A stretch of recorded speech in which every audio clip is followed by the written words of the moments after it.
Muito bem-vindos ao nosso 6º episódio do Lunaflix. O objetivo desse podcast é você maratonar conhecimento.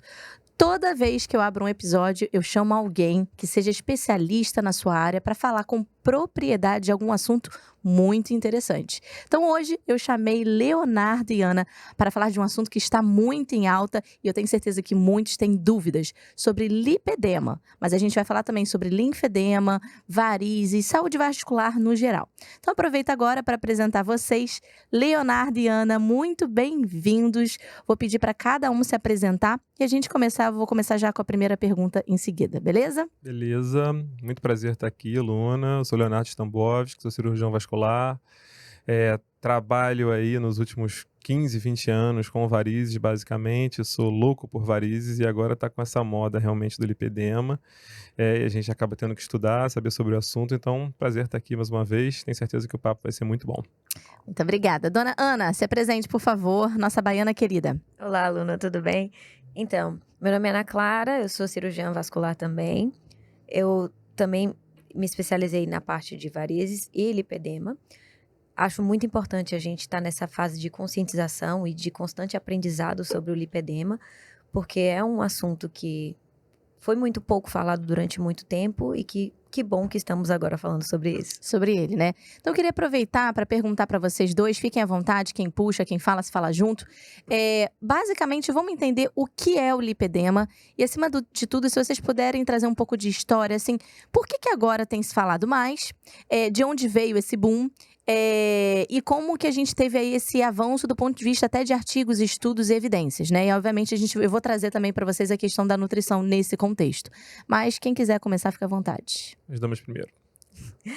Bom, para falar de definição do lipedema, é importante a gente entender que o lipedema é um processo inflamatório, tá? Uhum. É um acúmulo desproporcional de gordura em locais específicos do corpo e a gente diz que é um acúmulo centrífugo, né? Uhum. Mais membros superiores, membros inferiores. Sim. Principalmente aquilo que a gente traz como anteriormente de obesidade central e obesidade periférica, né? É muito semelhante à imagem, né? Uhum. Que as pacientes, elas têm um acúmulo de gordura, glúteo, pernas, membros superiores e não necessariamente isso está dissociado da obesidade. Podem ter pacientes que têm lipedema e são obesos. De obesidade. A gente pode ter isso aí E tem também. pessoas que podem não ter obesidade necessariamente, mas ter a perna, lipedema. principalmente, alguma parte do corpo, né, com esse lipedema. Você quer que projete a imagem agora ou depois? Mais pra frente? Mais pra frente. Tá. Mais Que a pra gente frente. vai mostrar pra vocês também algumas imagens aqui para contextualizar. Quem estiver só escutando, a gente vai tentar ao máximo detalhar como são as imagens, tá? Mas é legal para vocês entenderem esse processo. E aí, nesse contexto, o que eu queria trazer? Por que você acha que agora tem se falado mais? Os estudos avançaram mesmo nos últimos anos? Como que acontece essa parte? Só complementando algumas coisas que a Ana falou, né? Mas basicamente é isso. É um acúmulo de gordura localizada em locais específicos, geralmente nos membros, principalmente membro inferior, mas também pode acometer membro superior. E tem algumas características que a gente vai falar mais ao longo aqui do podcast, mas no fundo é isso. É uma gordura não localizada na parte central, como ela disse, e assim, historicamente falando, né, se a gente for pegar, é uma doença que já foi descrita inicialmente na Clínica Mayo em Rochester, e ela está em 1940, quer dizer, praticamente um século já de doença descrita. E aí houve realmente um tempo que se falou muito pouco sobre isso.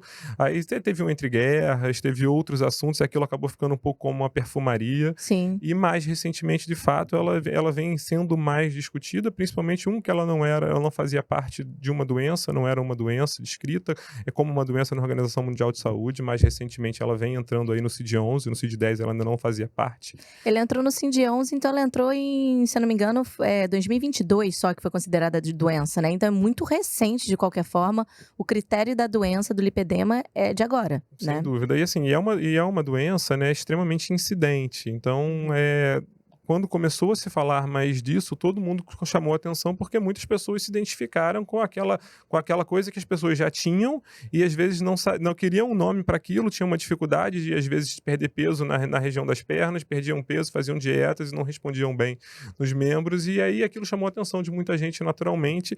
E para você ter uma ideia, né, apesar de toda essa, de quase um século de história de lipedema, se a gente jogar ali no PubMed todas as citações de lipedema, acho que são, se eu não me engano, 570, 95% são de 2010 para cá. Então você praticamente não tem nada de antes disso, né? Tanto é que ainda hoje, tudo que a gente vai dizer aqui é pouco embasado cientificamente de forma robusta, né? Se você for pegar todos os níveis de evidência, são LD, são baixos, são muito mais em relação à parte de experiência pessoal, estudos de caso, do que realmente de estudos mais robustos que a gente possa falar o que é verdade. Então, acho que é uma coisa que ainda vai evoluir muito nos próximos anos, com certeza. Sim. E também vai trazer muitas respostas que talvez a gente ainda não tenha. E também porque, apesar de ser muito incidente, é muito subdiagnosticado. Sim. Até porque estabelecer critérios para uma doença onde você não tem um exame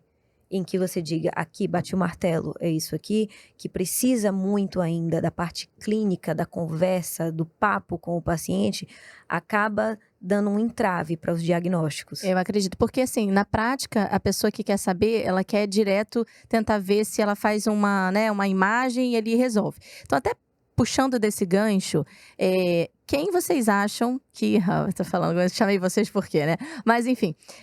Vamos falar sobre assim, estou sentindo que a minha perna automaticamente tem, normalmente a gente fala, né, de sintomas, a gente vai abordar ainda mais sobre isso, é dor, é essa gordura que não é uma celulite, mas é diferente, eu não sei, parece estranho e não tem essa gordura na região abdominal, então isso também é um ponto de atenção, né, então quando a pessoa tem esse ganho de gordura, não mexe tanto na parte de cintura abdominal, quem que esse paciente, essa pessoa deveria procurar em primeiro lugar?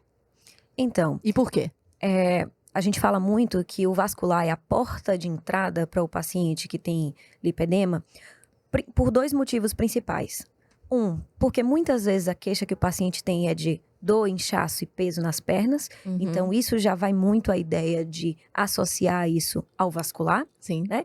E por causa da grande associação que tem do lipedema com a insuficiência venosa. Sim. Tanto de 40% das pacientes que possuem lipedema tem algum grau de insuficiência venosa associada, e uma doença acaba descompensando a outra. Retroalimenta. Então. Explica essa insuficiência venosa aí de uma forma mais simples, pessoal. Vou passar para o Léo falar um pouquinho. Vai, Léo, fala aí. Na verdade, a insuficiência venosa nada mais é que uma dificuldade do sangue voltar para o coração, né? A gente tem um fluxo sanguíneo e a gente depende da nossa bomba, que é o coração que está, obviamente, cá em cima. Então, todo mundo faz um grau de acúmulo de sangue no final do dia, né? E algumas pessoas têm uma predisposição genética e acabam apresentando uma dificuldade maior do que outras para esse retorno venoso, né? E isso gera uma certa insuficiência do retorno venoso ou insuficiência venosa, que pode ou não levar a uma doença, né? Pode causar consequências mais simples, como formação de microvarizes e eventualmente a varize, e pode levar realmente a uma doença, com formação de inchaço. E a trombose nesse sentido? A trombose é paralela a isso, né? Na verdade, isso é extremamente... A associação entre insuficiência venosa e trombose, ela é controversa, tá? Mas o fato é que é um fator de risco a mais, né? Mas existe uma predisposição genética aumentada para quem tem doença venosa ter também trombose, mas não necessariamente o único fator que causa a trombose são as varizes, né? Então, em geral, a gente não indica tratamento de varizes, aproveitando um gancho aqui, a única e exclusivamente para a questão da trombose. E as pessoas, às vezes, têm muito medo nessa associação relacionada à trombose com o edema, né? Então, por isso que a Ana falou, complementando também essa questão da porta de entrada, eu acho que o vascular, o angiologista e o cirurgião vascular é meio que o médico da perna. As pessoas que têm um problema na perna, elas acabam indo pra gente, independente de saber se é um inchaço. Às vezes a gente recebe, eu pego muito paciente, por exemplo, que faz inchaço por uso de antipertensivo no verão, né? Então você tem ali os bloqueadores de canais de cálcio que causam muito edema, angioedema. Então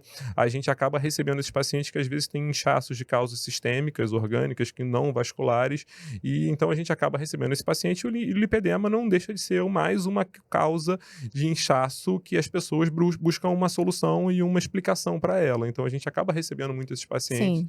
Por isso, ele acaba sendo a porta de entrada. E como a Ana falou, tem muita correlação tanto com doenças venosas, que são, obviamente, no nosso campo, quanto doenças linfáticas, que também são do território de cirurgia vascular. Então,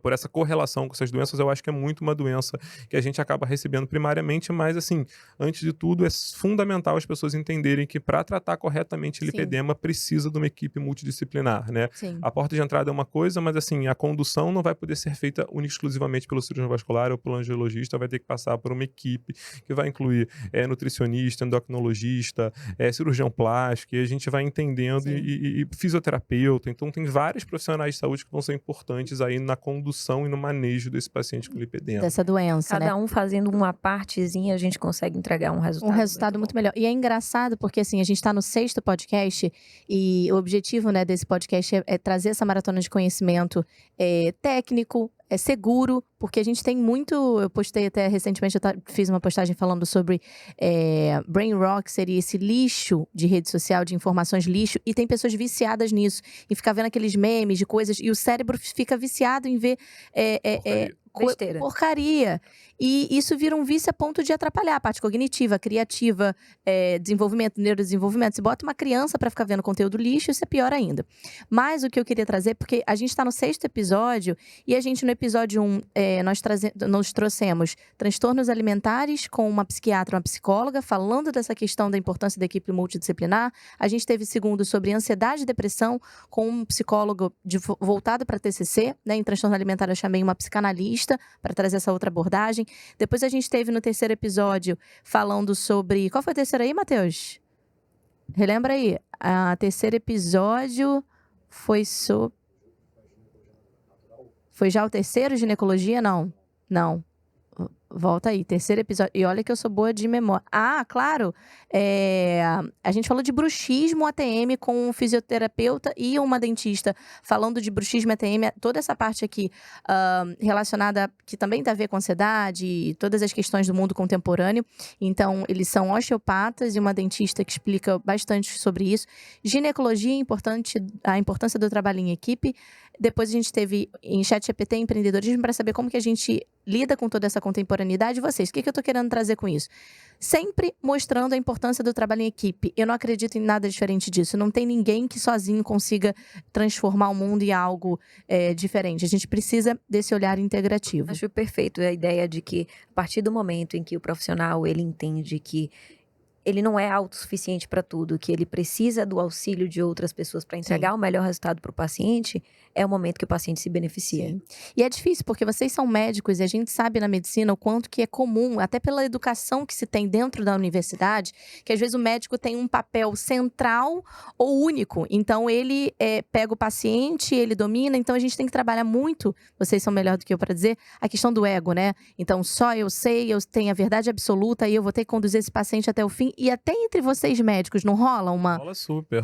E principalmente em relação ao lipedema, né? A gente existe hoje em dia, não só para o lipedema, mas para várias outras doenças, né? Existe um certo...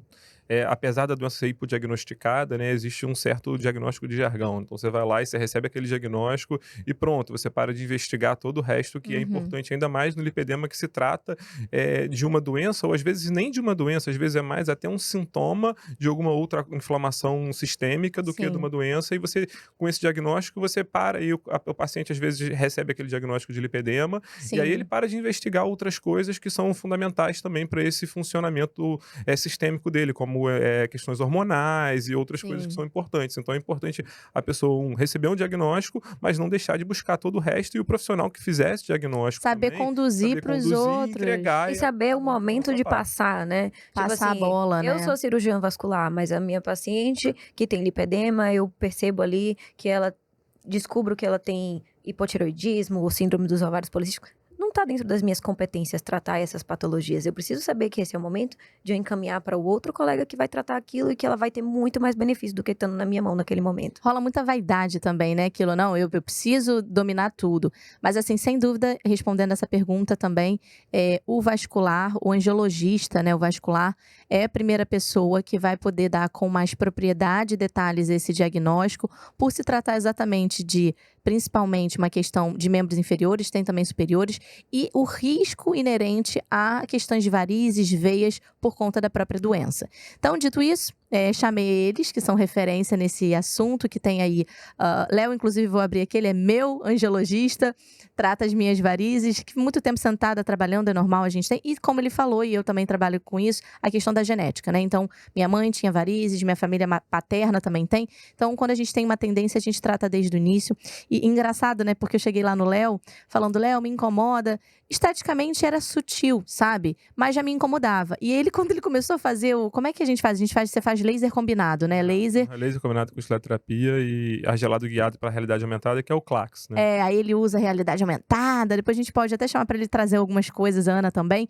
E aí tem também as agulhazinhas. E aí quando ele mexia, eu vi ele falando assim, parece simples, mas tem mais coisa aqui por baixo.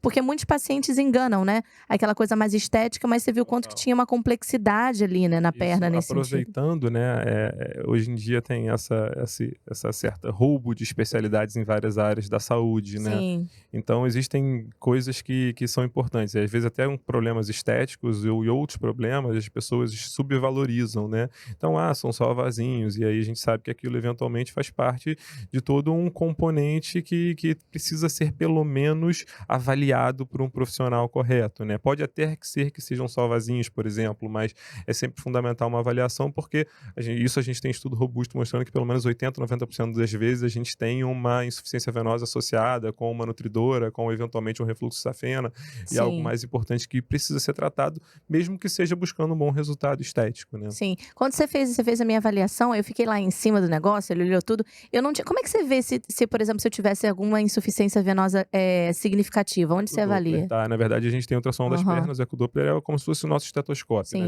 Tem um monte de coisa lá na clínica, mas certamente se eu fosse escolher uma coisa para ficar que eu não consigo trabalhar sem, é o ultrassom, né? Então, até uma dica para quem está assistindo também, se vocês quiserem procurar um profissional que faça tratamento de doença venosa, esteja atual, ele precisa fazer ultrassom das suas pernas no ato da consulta. Ele pode até vir com um pedido com o exame, não tem problema, mas ele precisa entender o que está acontecendo também, porque só assim a gente consegue fazer um planejamento e uma compreensão da origem do refluxo, do que a gente tem para fazer em relação à doença venosa também. Aí, só para vocês entenderem como é que foi. Eu fui lá, ele fez todo esse check-up comigo.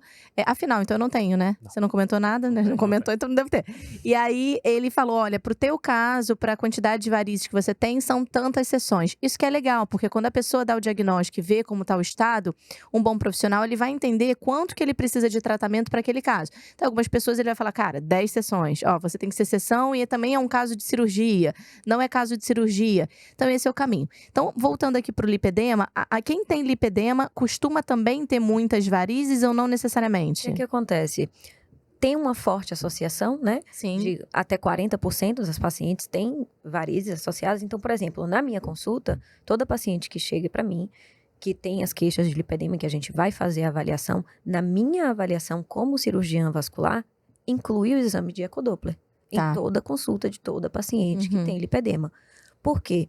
Inclusive, como as varizes elas podem potencializar o lipedema, então fazer um tratamento de varizes associado ao tratamento do lipedema é importantíssimo para a compensação da doença. Então, assim, tem muita gente que pergunta assim, eu tenho varizes e lipedema, o que é que eu tenho que tratar primeiro? Não é esse o pensamento.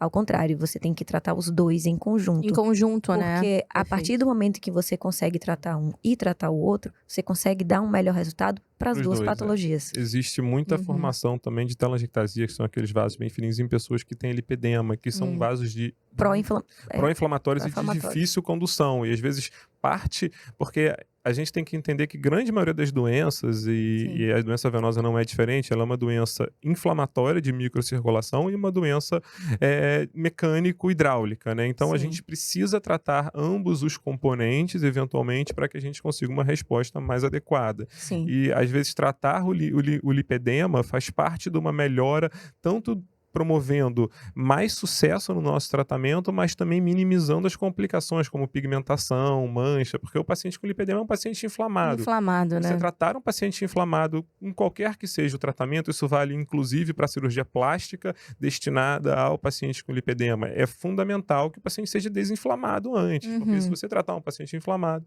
você provavelmente vai ter um resultado ruim em qualquer coisa que você faça, né? Exatamente. Eu separei aqui em tópicos, perguntas e coisas que eu quero conduzir com eles, mas acima de tudo, como ele tocou nesse assunto nutrição, eu vou aprofundar ainda com eles, mas eu queria reforçar aqui, quando a gente fala de processo inflamatório, de melhorar o estado nutricional do paciente, melhorar o estado do paciente no geral, a gente entra na nutrição, porque a gente teria que, obviamente, olhar para esse paciente e entender como que está a alimentação dele, o que a gente pode melhorar, até porque se ele for entrar numa cirurgia, e lembrando que daí não é uma cirurgia como cirurgião plástico qualquer, tá, gente? Tem que ser um cirurgião especialista em lipedema, porque ele mexe com uma gordura que é uma gordura, como é que a gente daria essa definição? Uma gordura mais densa, né? Uma gordura que, vamos falar assim, a gente separou aqui, que eu quero que vocês expliquem, para o pessoal entender ainda mais, a gente tem aqui epidemiologia para falar, fisiopatologia, sintomas e tem a parte do diagnóstico também. Mas vocês querem explicar agora um pouquinho desses estágios? Conduzem aí para mim, que eu quero inclusive explicar para o pessoal como é que é importante para cada estágio, como que a gente faz esse acompanhamento e onde entra aí a abordagem da nutrição, porque o Léo puxou a questão da inflamação. Vocês tratando o lipedema, vocês reduzem a inflamação, vocês conseguem mexer nas varizes até de forma mais adequada, porque se vocês mexem numa varize em um ambiente inflamado, é pior para vocês também. Então, seria esse o raciocínio, correto? Sim, assim, só um parênteses para tudo isso, voltando um pouquinho para a parte de história, né? Uma coisa que eu ouvi e achei interessante, até do Alexandre Amato, que é um super estudioso, foi uma das maiores referências daqui do país de lipedema, né? Que, antropologicamente falando, né? Parece que a mulher é uma doença muito mais feminina porque tem muita correlação com hormônios também, né? estradiol, enfim. Então, o homem raramente tem, só o homem tem, que é aquele homem mais ginecóide, que tem algum distúrbio relacionado a essa parte hormonal. Mas a mulher, antropologicamente, lá na época da caça, né, da Idade da Pedra, a mulher ela tinha uma capacidade de acúmulo de gordura que era benéfico para ela sobreviver em períodos de escassez, né? E esse acúmulo era um acúmulo numa região que era mais interessante do que uma região abdominal, porque a gordura abdominal ela é consumida de forma diferente, então você fazendo uma dieta, obviamente com uma restrição alimentar que acontecia nessas épocas de escassez, a pessoa perdia peso, né? E a gordura da perna não, e a gordura do braço, quando ela tinha esse lipedema, essas características de lipedema, a mulher acabava sobrevivendo mais porque ela tinha uma quantidade de reserva maior em locais que ela não perdia, então ela conseguia ficar mais tempo sem ter que caçar, sem ter que ir na época que ela fazia mulher, quem caçava era o homem, a mulher ficava, entre aspas, dando... Então, tudo isso faz, na verdade, parte de uma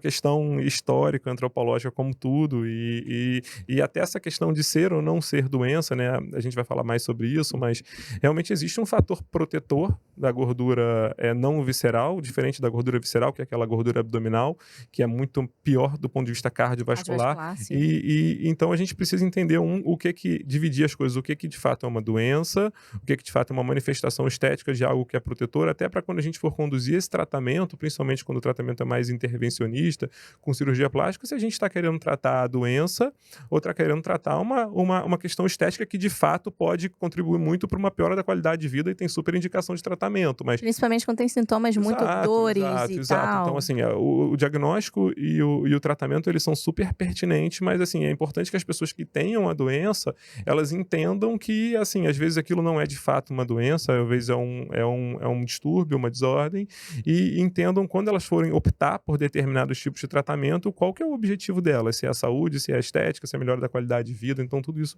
está correlacionado. Perfeito. Me perdi um pouquinho na pergunta. Não, mas perfeito, mas eu trago de volta. É isso, gente, podcast a gente vai falando, vai trazendo e é para ser dinâmico.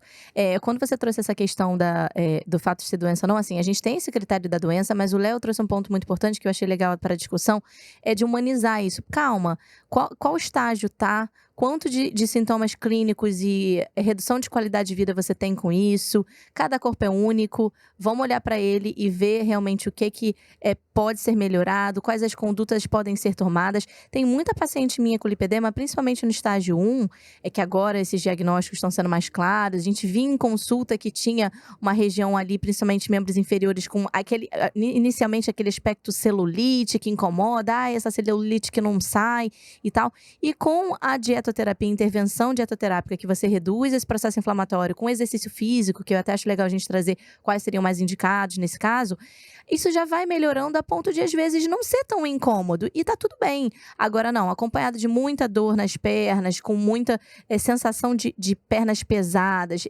incomodando a pessoa de ter atividades normais do dia a dia, aí realmente a gente tem que olhar para isso, né? Mas foi bem interessante esse seu ponto também.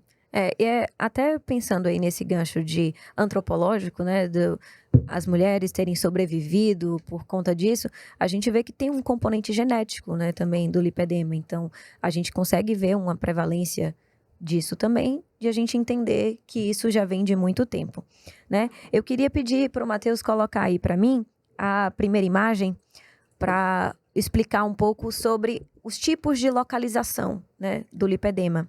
A gente pode ter esse acúmulo de gordura e a gente... Ana, posso te interromper rapidinho só para você explicar para o pessoal? Como é que a pessoa que acha que pode ter lipedema, o que ela deve notar de especial em relação a isso?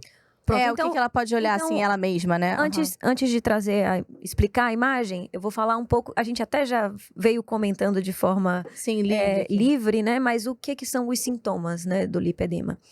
A paciente, além dela notar esse acúmulo desproporcional de gordura, que aí eu vou até explicar aí em quais regiões especificamente. Que geralmente é simétrico também, né? A gente vai entender que a paciente vai, por estar com um processo inflamatório, ela vai ter características de um processo inflamatório, que são dor, inchaço que no caso esse edema não necessariamente é por um acúmulo de líquido, mas que a gente vê um acúmulo maior de gordura naquele lugar, né?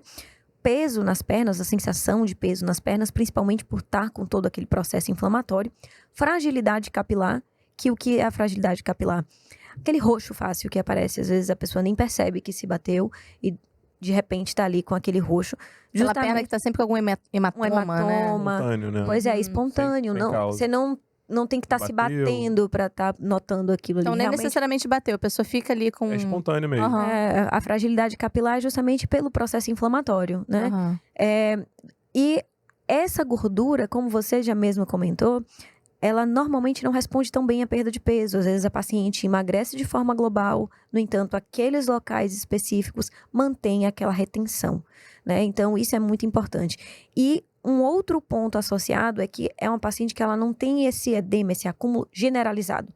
Ela tem, principalmente, a classificação de ela poupar os pés, né? Aquela paciente que ela tem a sensação de como se fosse um garrote ali no tornozelo, você percebe? É um diagnóstico diferencial de linfedema que não poupa o pé. Né? O linfedema, o pé também. Aproveita e puxa o linfedema também. O linfedema, que é a parte de doença linfática, do sistema de condução linfático, primeiro que ele não poupa os pés e que ele tem uma tendência a ser pior de um lado, ele ser mais unilateral. Enquanto o lipedema, né, que é esse processo inflamatório, ele tende a ser bilateral, ele tem a associação dos dois membros e poupar os pés. Então, é uma diferenciação importante que a gente consegue ver. Fora a região, né, que um é vasos linfáticos e outro a gente está falando de tecido adiposo diferenciado, né, com um acúmulo de gordura, uma gordura aí que pode ficar ainda mais densa, fibrosa, que a gente vai falar. Existe ainda também uma associação dos dois, né? Existem pessoas que têm lipedema e têm estágios mais avançados que fazem um linfedema.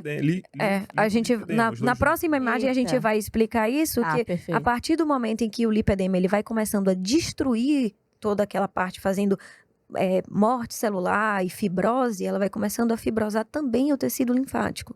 E aí começa a gerar problemas comprometendo os dois sistemas e a paciente já chega ali para uma questão de dismorfismo corporal. Sim. Mas a gente vai trazer isso aí já já. Perfeito.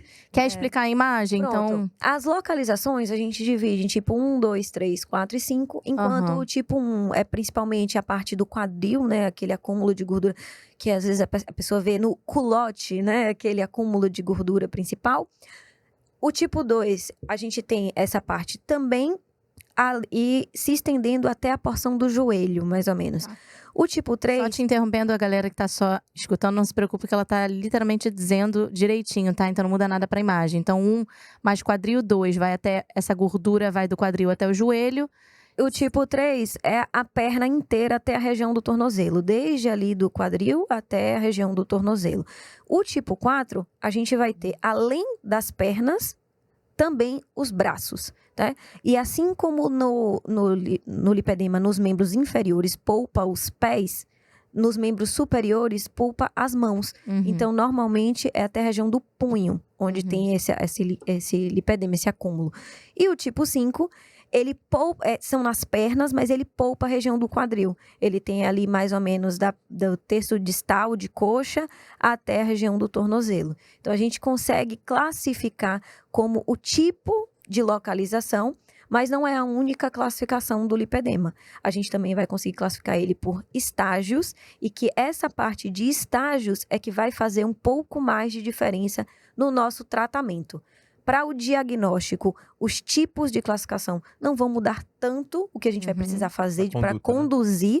No entanto, os estágios, sim, vão fazer diferença para a gente. Então, só para ficar claro, a gente tem os tipos e dentro de cada tipo a gente tem os estágios dentro de cada tipo, certo? Perfeito. Então, o tipo 1, vamos supor, a pessoa tem mais no quadril. Aí a gente vai saber em que estágio ela está dentro do tipo 1. Pois é, todos os estágios, todos os tipos podem variar de estágios. Sim. Né? Mas o tipo não interfere tanto na conduta quanto o estágio. Os estágios.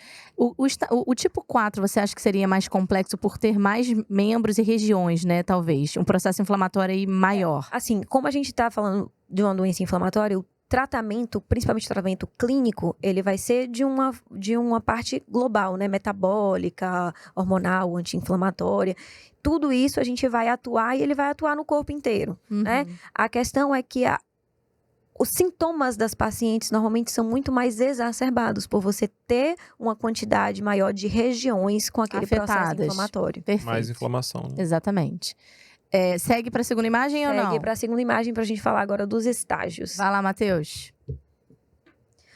Bom, então assim, principalmente a gente divide aí em duas partes esses estágios. Os estágios 1 e 2, onde a gente tem ali uma parte estética mais de casca de laranja, paciente que parece mais ter celulite, esse acúmulo de gordura, ele não é tão pronunciado assim, mas atentamente você consegue olhar, principalmente, uma das queixas principais da paciente é na região do joelho, que tem um aspecto de joelho mais arredondado, né? A paciente perde um pouco aquela divisão de coxa-perna, né? Esse aspecto vai acontecendo, e a gente consegue notar que a paciente ela vai sentindo irregularidades ali. Associado a isso, quanto mais processo inflamatório a paciente, quanto mais no pico inflamatório da doença a paciente se encontra, mais sintomas associados. Não só a parte estética, mas a parte funcional, de dor, de inchaço, tudo isso também muito correlacionado com não apenas o estágio, mas o grau de inflamação em que a paciente se encontra. A partir do estágio 3 e 4, a gente já vai ter uma questão também de nodulações, né? A paciente ela já vai entrar naquele processo que eu falei de constante morte celular e renovação de tecido, e essa morte celular ela vai causando fibrose cicatricial, né? Vai fazendo uma cicatrizinha ali, e aquela cicatrizinha vai virando um nódulo, que é possível ser identificado, inclusive, nos exames de ultrassom, né? Não é o exame de ecodoppler que a gente faz para ver varizes, tá? Mas é sim um exame de ultrassom em que vai ser estudado o tecido celular subcutâneo e vai ser identificado ali aquelas nodulações já em estágios mais avançados. Então, só para deixar ainda mais simples, então seriam nódulos de gordura, né, que vão ficando fibrosos, então uma gordura mais dura, densa. Perfeito. Por isso até que não é uma cirurgia estética comum, Porque imagina um cirurgião que não está acostumado com o lipedema tentando sugar ou mexer numa gordura densa, fibrosa. Fibrótica, Corre risco. exatamente. Inclusive, tiveram alguns casos aí de internet, de pessoas que fizeram umas cirurgias. Teve uma até que faleceu, que era uma influenciadora, que fez alguma coisa no joelho. Não sei, assim, não acompanhei. Óbvio que a família mesma depois pediu uma certa descrição, porque a imprensa estava muito em cima. Mas me parece que teve, obviamente, algum erro médico ali, mas que ela tinha um caso como esse. Que imagina você tentar fazer uma cirurgia comum de um cirurgião que está acostumado a mexer numa gordura comum e você se depara com uma gordura densa, fibrosa e você pega um vaso ali. Isso geraria Sim, é de fato uma cirurgia que necessita de um refinamento diferenciado, né? De você entender com o que você está lidando. Então, no estágio 3, a gente já tem esse processo se iniciando, e no estágio 4 já é quando a gente tem a associação do linfedema junto com o lipedema. Você vê que nas imagens aqui, ali no estágio 3 dá para ver bem ali que na região do tornozelo ele faz um garrote. Você vê que no estágio 4, você já começa a perder um pouco isso, porque você começa a entrar também com a associação com o linfedema, porque você começa a ter destruição daquele tecido linfático associado, e aí a paciente ela vai fazendo uma descompensação de ambos os sistemas, né? Tanto do tecido celular subcutâneo, quanto do tecido linfático, e aí aquilo ali vai causando um tecido duro, rígido, não é mais um edema, é mais uma esclerose, aquilo vai ficando um tecido, uma pele, um tecido subcutâneo bastante doente e danificado. Nesses casos, o tratamento clínico não deixa de ser essencial, ele continua sendo essencial porque a gente precisa tirar aquela paciente daquele estado inflamatório onde ela se encontra.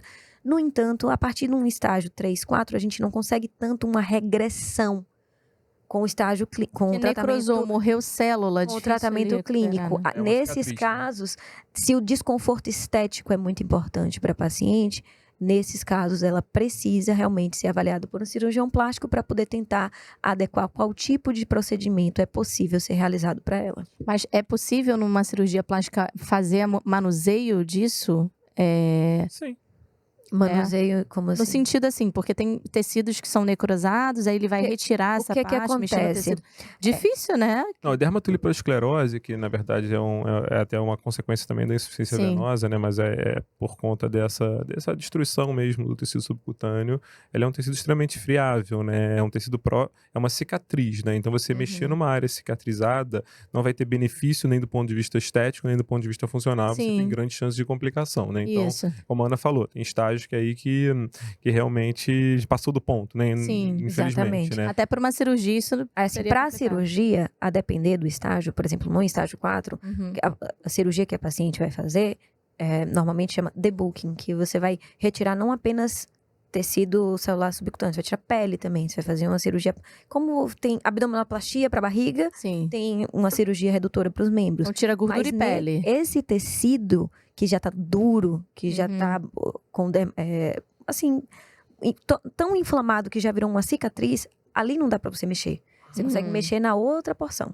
Nessa porção, se você mexe, você pode causar mais lesão do que isso que eu imaginei. Então, assim, onde está cicatrizado, né, mexer ali ainda é mais complexo. Complementando, né, a história clássica do paciente com lipedema, do autodiagnóstico, que ele repara geralmente que ele tinha aquilo e não sabia, né, aquela pessoa que fez dieta a vida inteira, já esteve assim com a barriga trincada, sarada, mas continua com aquela perna flácida e não sabe por quê, faz dieta, faz academia 7 vezes por semana, malha 5 horas por dia e continua com a perna flácida, né? Então é uma gordura que ela é refratária, tanto ao exercício físico quanto refratária à dieta. E aí o paciente, caraca, eu tinha isso a vida inteira, tá explicado, né? Então, e aquela pessoa que o pessoal brincava antigamente, que tem o tornozelo cansado, sabe? Que a avó falava. Então são as coisas que são os trigger points mentais, realmente, para a pessoa sacar. Para a pessoa conseguir associar. E é engraçado, né? Porque é muito comum vir pela nutrição, né? E aí tem que partir do nutricionista conseguir encaminhar para o angiologista para fazer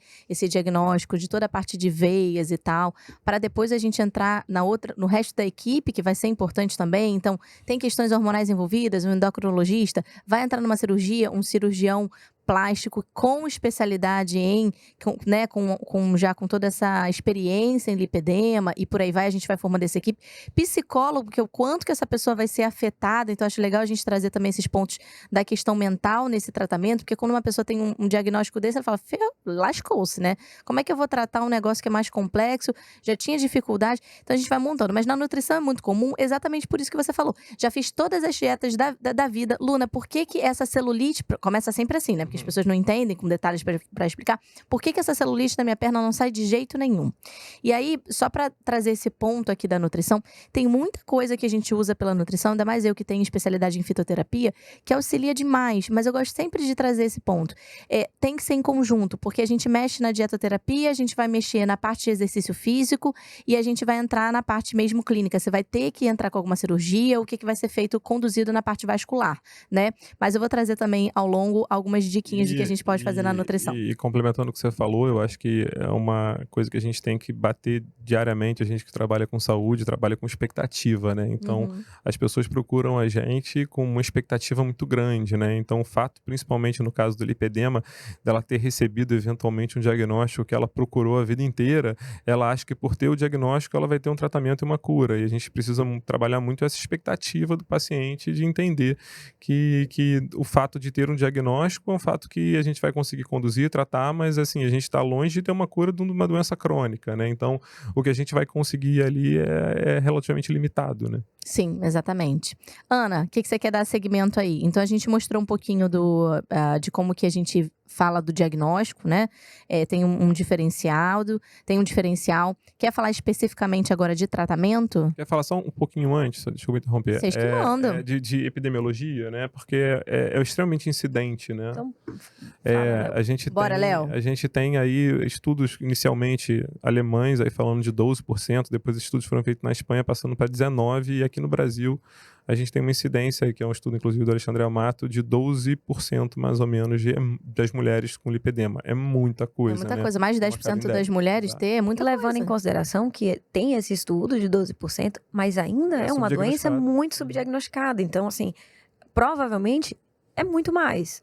Pode ser, porque muita gente não dá eu acredito que quanto mais os estudos forem avançando nesse momento, né, em que isso está mais em evidência, que as pessoas estão entendendo mais sobre a doença, a possibilidade de a gente conseguir entender que existe muito mais. Esse número é maior, porque acaba entrando muito na obesidade. É obesidade, a pessoa, né, se tiver um pouco mais de acúmulo de gordura ali nos membros inferiores e tiver mais acima do peso, vai tudo entrando como obesidade, não fecha um diagnóstico. E é um diagnóstico diferencial, inclusive, Sim. né? E existe correlação entre os dois. Você pode ter lipedema e ser obeso, né? Não precisa ter um diagnóstico só, né? Não é apenas um diagnóstico diferencial como uma doença associada, né? Então, eu acho que em breve a gente vai chegar nesses 20% aí, né? Tenho certeza. Bem capaz. É possível. Imagina, 20% das mulheres terem isso. Então, é muito importante a gente falar cada vez mais. Conscientizar, né? Humanizar isso também. Falar, poxa, ó, muita gente vai ter, vamos entender como tratar, mas tá tudo bem e vamos no processo, né? Porque aquele corpo padrão que a gente vê de mulheres magras, que não tem celulite, vai ser muito frustrante para quase 20% da população. As mulheres, às vezes, elas têm uma expectativa de ter a perna igual uma parede, né? Que não tem um buraco, lisa, limpa, linda. Assim, a gente trabalha com expectativa todos os fantástico, dias. mas não é a realidade, né? Bom.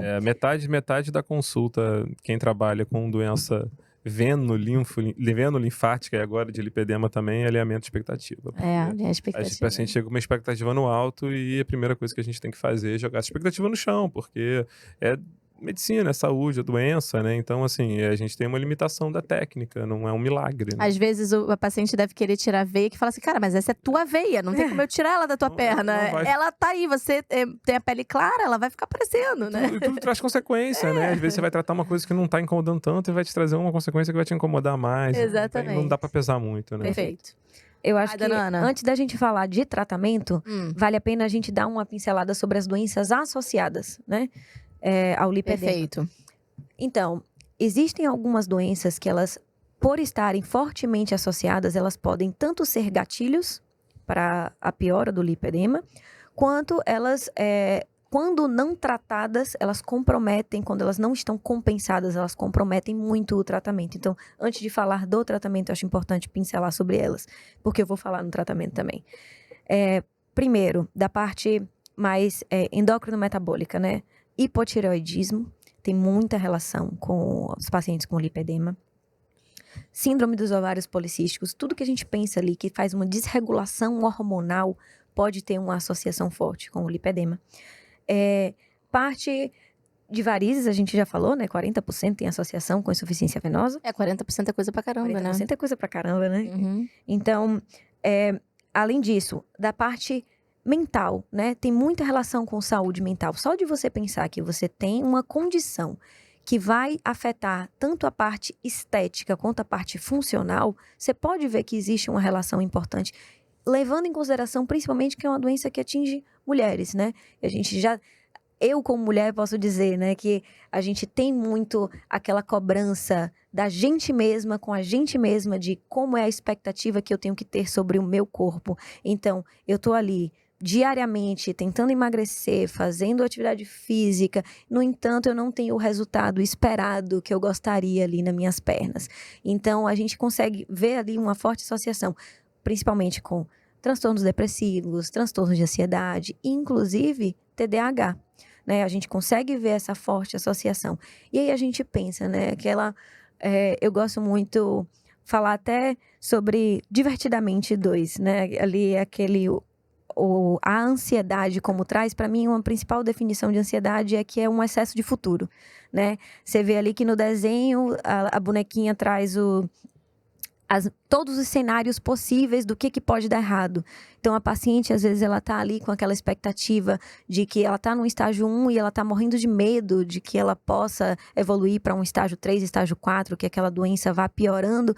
E aí, às vezes, ela vê a cirurgia como uma coisa mágica que vai resolver o problema dela. E acaba se atirando direto, passando, assim, não querendo fazer um tratamento clínico, porque acha que aquilo não vai dar resultado e que não vai ter efeito, e quer fazer logo uma cirurgia, e às vezes acaba no pico inflamatório, fazendo aquilo pela ansiedade, e acaba tendo um resultado negativo. E nem era, às vezes, indicação, que eu tenho certeza que a equipe, quando a gente faz isso, né, nós trabalhamos aqui muito em conjunto também, às vezes não é naquele momento, você primeiro dá uma desinflamada, porque a cirurgia já inflama mais, para depois você entrar na cirurgia. E você pega uma pessoa que já tem de característica ansiedade ou até um TDAH, uma impulsividade braba, acabou. Isso abre espaço para um mercado de picaretagem. Exatamente, né? Perfeito, Assim, Léo. você querer vender uma coisa ali para aquela pessoa que tá naquele momento de fragilidade, você acaba querendo oferecer uma pílula mágica, um super tratamento, um super protocolo, e que na verdade não é bem existe, assim. né? E isso abre espaço, inclusive, para sua outra pergunta inicial, que era por que isso teve um boom tão grande nos últimos anos. E,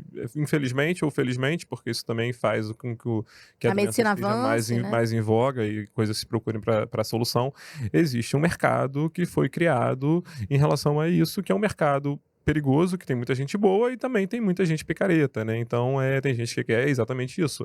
É vender protocolos mágicos e soluções que não existem para uma doença que não tem nível de evidência ainda para se concluir nada, né? Então, não é que não deva ser tratada, mas a gente tem que ser sempre muito coerente com o que a gente está trazendo para o paciente como uma eventual solução, porque é isso, aquele paciente ele não necessariamente vai ter uma melhora do que ele está buscando dentro daquilo, né? E entender até onde existe o benefício naquilo que você está oferecendo para o paciente, né? Quando o risco supera o benefício, obviamente aquilo não deve ser oferecido. Sempre, Perfeito. exatamente. E aproveitando também sobre isso, né? O simples fato, a Ana pode me corrigir se eu estiver errado, o simples fato da pessoa ter um estágio 1, as pessoas têm aquela, isso eu vejo também muito na doença venosa, né? Então a pessoa às vezes ela tem tanta ansiedade de querer resolver o problema dela, que ela atropela uma indicação de tratamento que ainda não existe, com medo dela evoluir para um estágio. Então assim, a Ana botou aqui Eu não quero chegar no 4. eu não quero chegar no Exato. 4, eu quero tratar. Só que não necessariamente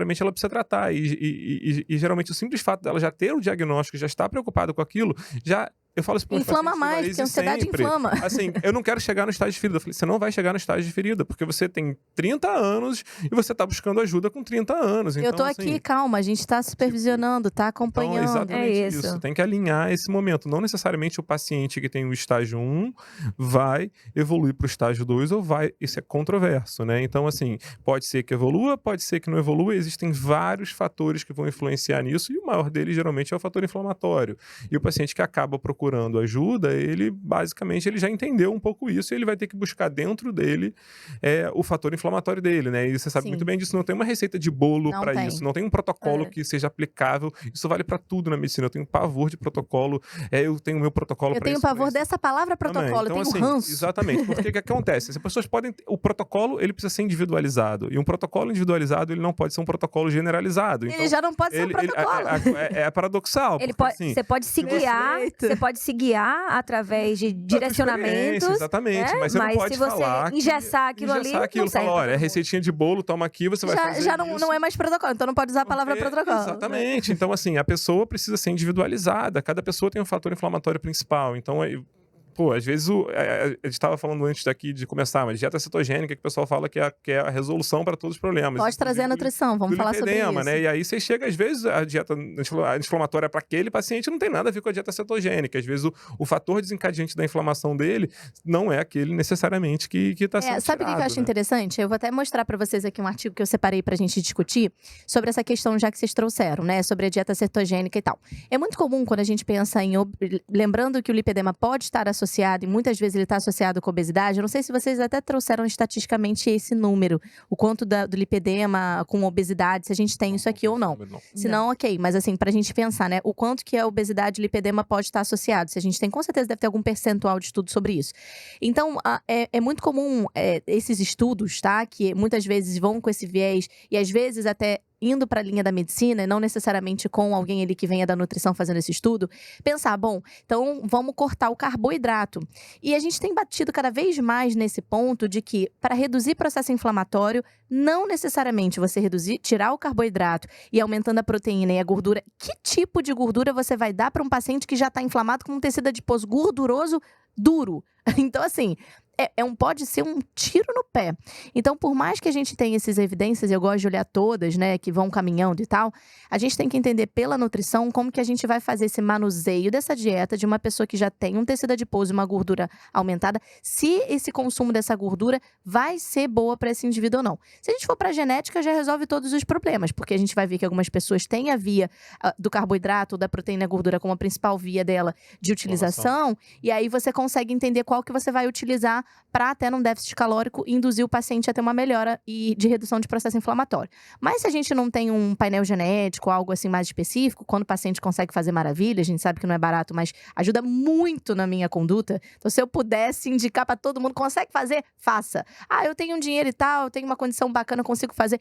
Assim, vou viajar, fazer painel genético. Às vezes o viajar vai te dar mais benefício, né? Mentalmente, ele reduz a ansiedade. Mas se você conseguir fazer um painel genético, cara, tem muitos benefícios e é uma ferramenta que eu utilizo demais.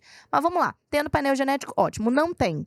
Eu vou na pergunta, aí vem a parte da individualização, que a gente tá falando, de não ir pra essa linha do protocolo. Todo mundo cetogênico, tem ranço disso. Todo mundo faz isso, não vai dar certo. Entender o que é que tá inflamando aquele Exato. paciente, Aí eu vou na parte nutricional. O que você está acostumado a fazer? Já fiz dieta, antigamente era dieta Atkins, dieta da proteína, aí já fiz a paleo, porque só vai mudando o nome, né? Tudo filão de mercado, exatamente. A paleo, aí dieta dos pontos, que era vigilantes do peso, que agora eles chamam de dieta flexível. Cada hora vão mudando o nomezinho, porque fica contando caloria, né? Vamos ser sinceros.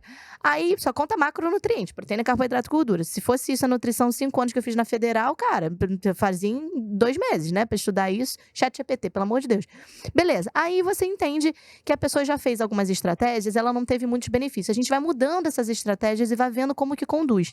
Mas, no geral, se a gente parar para pensar, e aí eu trago para cá, para a gente cobrar e cada vez mais os pesquisadores poderem caminhar nessa parte do estudo da nutrição para esses tratamentos, inclusive relacionados à parte inflamatória. Cara, pensa numa alimentação vegetariana, que você aumenta pra caramba os fatores, né? A parte fitoterápica, a parte mesmo de fitos, né? Compostos fitoquímicos no geral. Você tem muita fibra, você tem carboidratos complexos, mas com fibra, então são carboidratos de qualidade, com quase zero gordura saturada. E que um consumo equilibrado disso, então você tem uma baixa redução e uma proteína relacionada a vegetal, que são aminoácidos disponíveis. Cara, então você reduz, você melhora o processo digestivo desse paciente, a gente precisa falar de intestino, então a gente tem que, eu não gosto da palavra modular. Existe muita associação também do lipedema com uma doença inflamatória intestinal. Exato, com desbiose. Então, não gosto da palavra modular, porque também modular parece que você fez uma mágica e ele modulou. Então não é. Você conseguir conduzir, manejar, eu diria, esse intestino desse paciente, dando aí um estado nutricional nutricional e as bactérias ali sendo trabalhadas para elas funcionarem bem. E aí você dá isso de uma forma, entrando com fibras, com compostos bioquímicos efetivos. Não tem como isso dar errado. Sim, na verdade a dieta inflamatória é um pouco de bom senso também. Alimentação de vegetais, exato, então... tirar gordura Tipo assim, obviamente que existem coisas que a gente consegue dizer a paciente assim, ó. Limite a quantidade de álcool que você consome. No geral, álcool, cafeína. São coisas do bom senso. Isso é o global. Biscoito e farinha branca. Isso aí tá, entre aspas, no protocolo. A gente fala. No básico, né? Isso é dieta anti-inflamatória de bom senso. Bom senso. Álcool, cafeína, a gente diria, farinha de trigo no geral, né? Então não é nem o glúten, mas assim, evitar a farinha de trigo no geral, carboidratos simples no geral, então açúcares, né? Então, basicão. Que faz mal pra todo mundo. Isso aí, por exemplo, eu falo na minha consulta pra paciente, eu falo, não sou nutricionista, não tô te passando uma dieta, mas eu tô te dizendo que isso o Ministério da Saúde fala, qualquer um fala, né? Então você vai evitar gordura transgênica, gordura hidrogenada, alimentos transgênicos, biscoito. Industrializado em geral, você já tá desinflamando bastante. Ultraprocessados. Exato. Aí eu queria trazer aqui pra vocês que, por exemplo, dentro das aulas até que eu dou pros meus alunos, a gente separa um artigo, porque era a dúvida do pessoal lá da nutrição, se a gente pode suplementar e se existem estudos sobre suplementação específica, né, no lipedema. A gente não tem, assim, na literatura específica, suplementos, mas esse artigo é bem legal, é desse ano. Ele traz, assim, quais são os utilizados nessa justificativa do ponto de vista de processo inflamatório, né? Mas tem poucas coisas específicas para lipedema. Esse que eu peguei é de lipedema e nutrição, então ele traz o óbvio, né, que isso a gente sabe, vitamina C, com potencial extremamente importante, anti-inflamatório, melhorando toda essa resposta a nível de radical livre, para a parte de pele muito bom, e seria ótimo nesse processo também de redução de inflamação. Dos polifenóis no geral, a gente fala não só de cúrcuma, mas a questão do azeite, e aí sim uma gordura boa, um ômega 9, sendo importante nesse manejo. Para dar gordura para esse paciente, a gente teria que dar uma gordura boa, então de forma alguma eu daria gordura saturada. Pensa em lipedema, eu não consigo imaginar uma carne vermelha, cara, para mim não dá. Mas enfim, é isso, a gente tem que conduzir junto com o paciente. A diosmina, eu sei que vocês usam às vezes alguns compostos lá, né? Diosmina é muito legal, então a gente tem isso muito na laranja, em alguns nutrientes, né, alguns alimentos. Então, para manejar esse processo anti-inflamatório, fora ômega 3, que aí sim é um processo de gordura utilizando, né, com um potencial anti-inflamatório, eu vou citar aqui alguns para a galera se quiser ir anotar e tal. Primeiro, a vitamina B12, ela é legal porque, principalmente, ela tem aí um manejo bom para dor, quando a gente fala de dor principalmente neuropática, né? Então, a vitamina B12, a gente sempre olha se o paciente está com carência ou não. Vitamina D é muito importante também. A vitamina D tem até alguns estudos que correlacionam a redução de transtornos de ansiedade e de transtornos depressivos com pacientes que tenham uns níveis adequados de vitamina D. Exato. Aí, assim, essa daí é bem importante, tanto a gente identificar, até quando eu faço nas minhas consultas, eu solicito alguns exames laboratoriais para entender a vitamina D. Exato, vitamina D não pode estar baixa, gente, é fundamental para tudo. Bromelina, que vem do abacaxi, eu gosto muito de conduzir, e esse artigo ele traz vários, ele traz uma lista depois.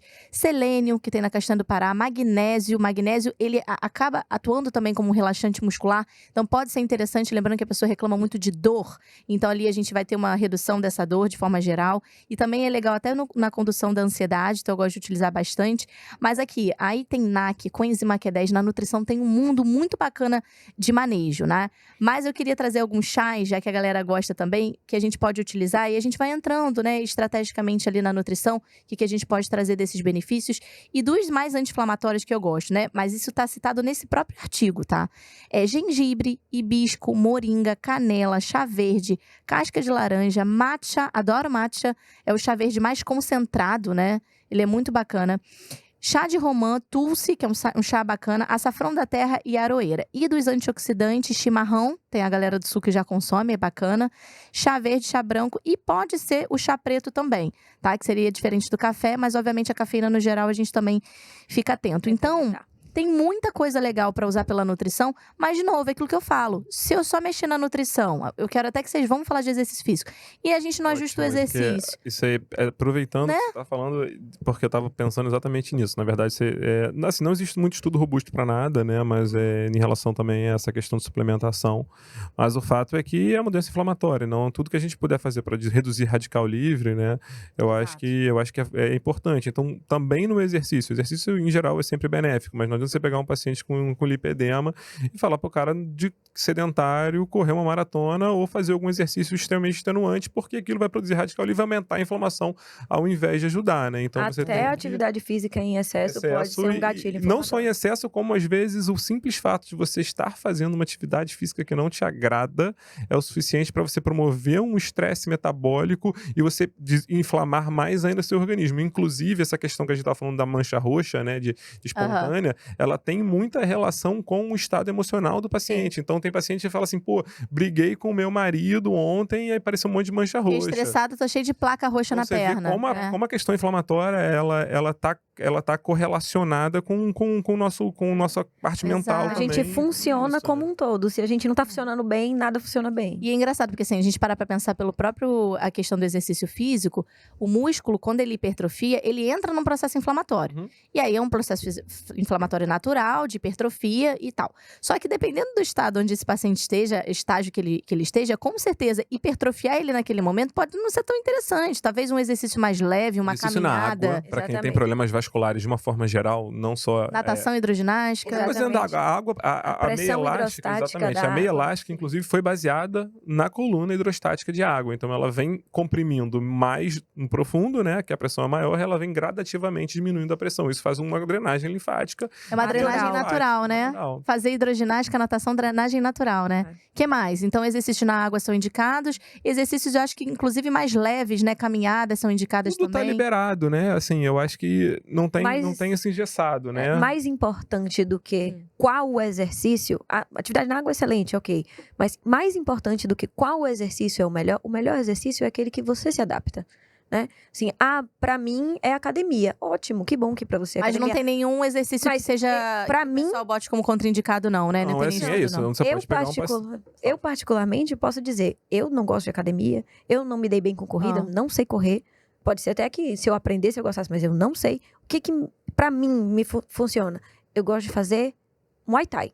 Pô, pra mim é legal. Tem gente que vai odiar, vai achar péssimo. Pra mim é legal. E não tem Isso eu contraindicação, tipo, é perna, chute, Não, na verdade, vasos, não tem nada Pode assim. Tô te perguntando. incomodar mais. Se você está num processo inflamatório ativo Bom e senso, aquele né? momento está inflamado, aquilo pode doer. Eu tenho Então, uma se paciente- dói, você não vai fazer.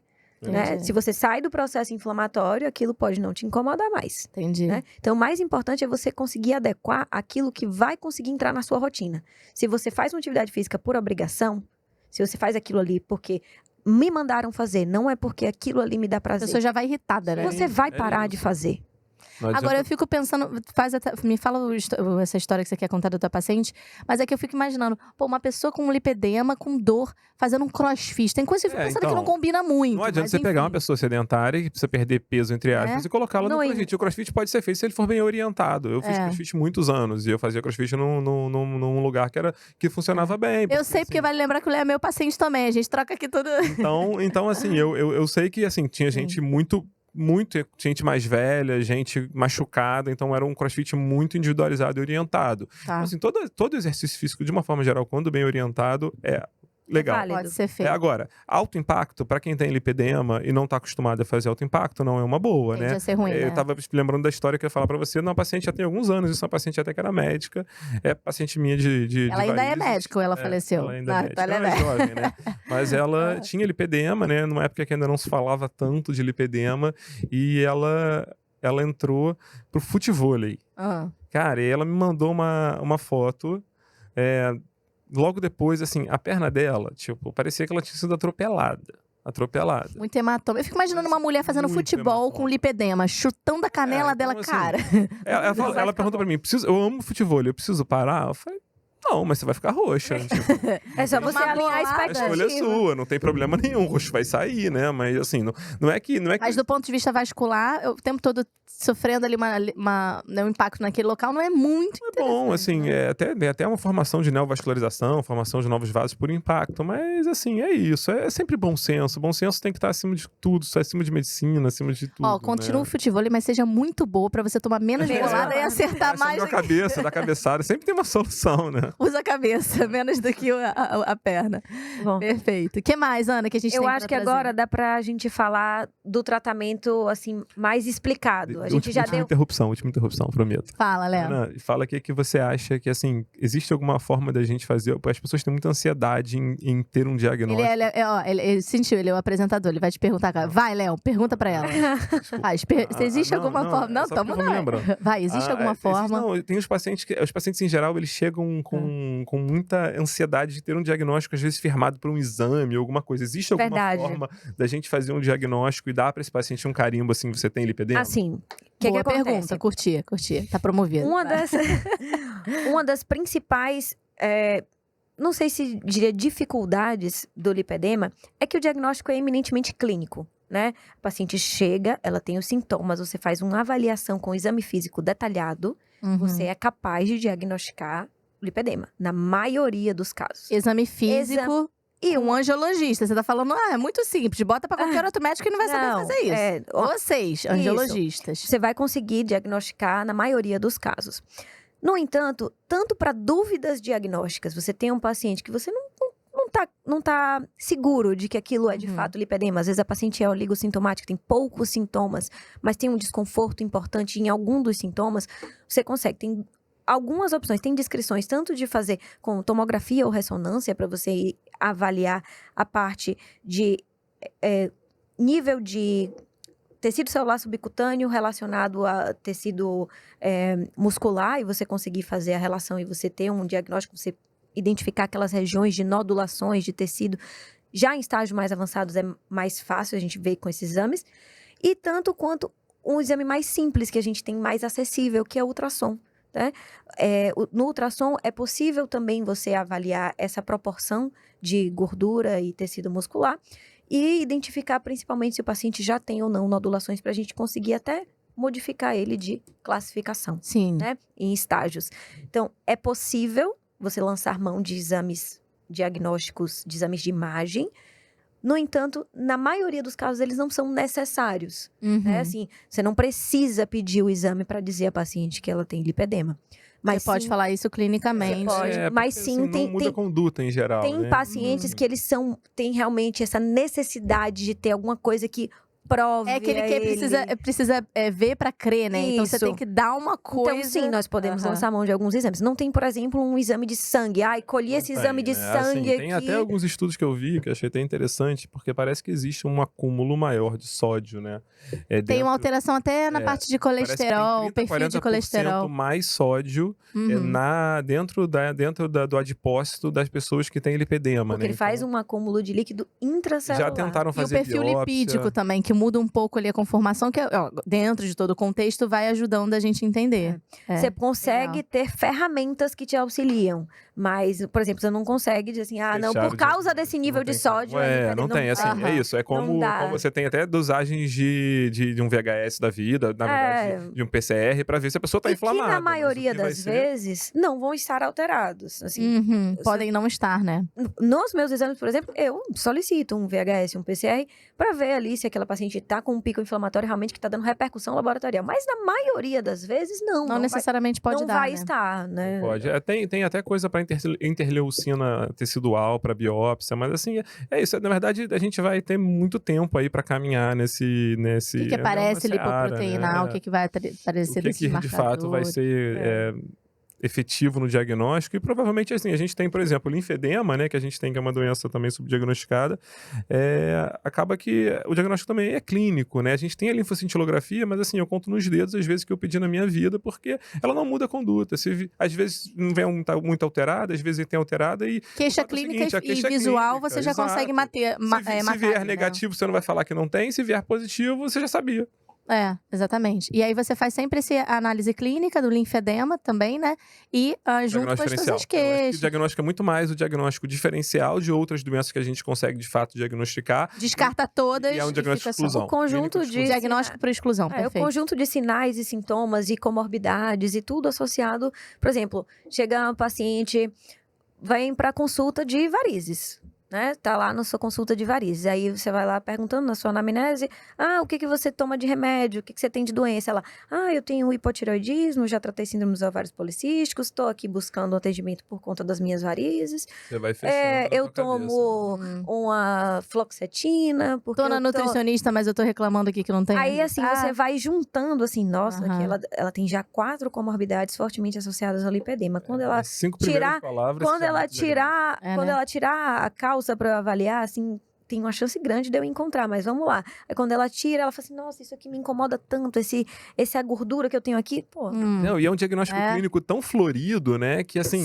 Você precisa de um ultrassom? Né? Você não precisa. Não precisa. E assim, às vezes é isso. É porque vocês são fera também, porque o que tem gente fazendo diagnóstico... fazendo coisa errada aí. Tem gente que eu me lembro que... Tem gente que não conversa com o paciente, né? Então, assim, pra você entender o que o paciente tem, ele precisa te contar. E se você não ouve... Você não é apenas ele te falar, você tem que ouvir, é diferente. É porque hoje em dia vocês sabem, é que nós 3 aqui temos uma conduta muito diferenciada de atender o paciente, a gente fica uma hora com o paciente, pergunta. Tem locais que vocês já viram que é meio tudo terceirizado, 15 né? minutos. Passa na bio com fulano de tal, eu que faço a bio dos meus pacientes, eu uso adipômetro, medidas, né, e tal. Aí faz a bio com o paciente, aí depois dali vai passa pro não sei quem que faz uma outra triagem, quando vai pro profissional mesmo, não fica menos de 15 minutos. Então você não pegou toda aquela linha de raciocínio, porque se perdeu diluindo na equipe. Então, assim, pra mim isso não faz sentido também. Aí que eu acho que a gente entra no que você falou anteriormente.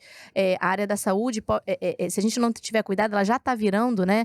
Pode virar, não, já virou, um comércio, onde você tá falando de vendas. Então, vem pra cá que eu tenho aqui o tratamento pra lipedema, chega mais que eu vou trazer o tal. Cara, isso é um perigo.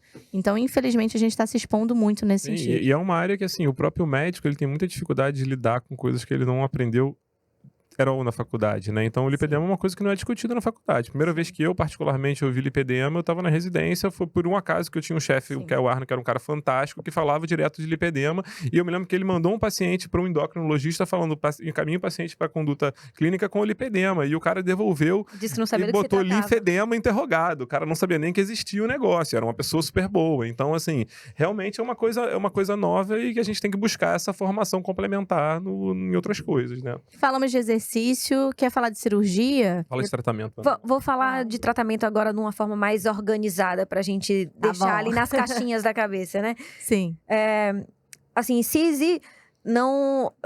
como a gente já falou, assim, que protocolo é uma palavra que não é bacana, porque a gente quer generalizar, mas eu acho importante a gente tentar sempre trazer as caixinhas de cada coisa pra gente conseguir organizar um tratamento e não se perder no meio do caminho, tá? Então, eu gosto de trazer que o lipedema, pra mim, ele é baseado em 3 pilares de tratamento, tá? O primeiro pilar, eu trago como hormonal metabólico, o segundo pilar, que é um pilar anti-inflamatório, e o terceiro pilar, que é um funcional mecânico descongestivo. O que cada um desses pilares engloba, né? O hormonal metabólico é principalmente onde a gente vai identificar fatores desencadeantes que podem estar descompensando aquele lipedema, né? Então, como eu já falei lá, o hipotireoidismo, síndrome dos ovários policísticos, uma mulher que está na menopausa, ou que entrou na menarca, começou a menstruar agora, ou que está grávida, ou que está em processo de tentativa de gestação, fazendo estimulação hormonal. Todos esses processos onde a gente vai ter uma desregulação hormonal global podem piorar, podem desencadear o lipedema.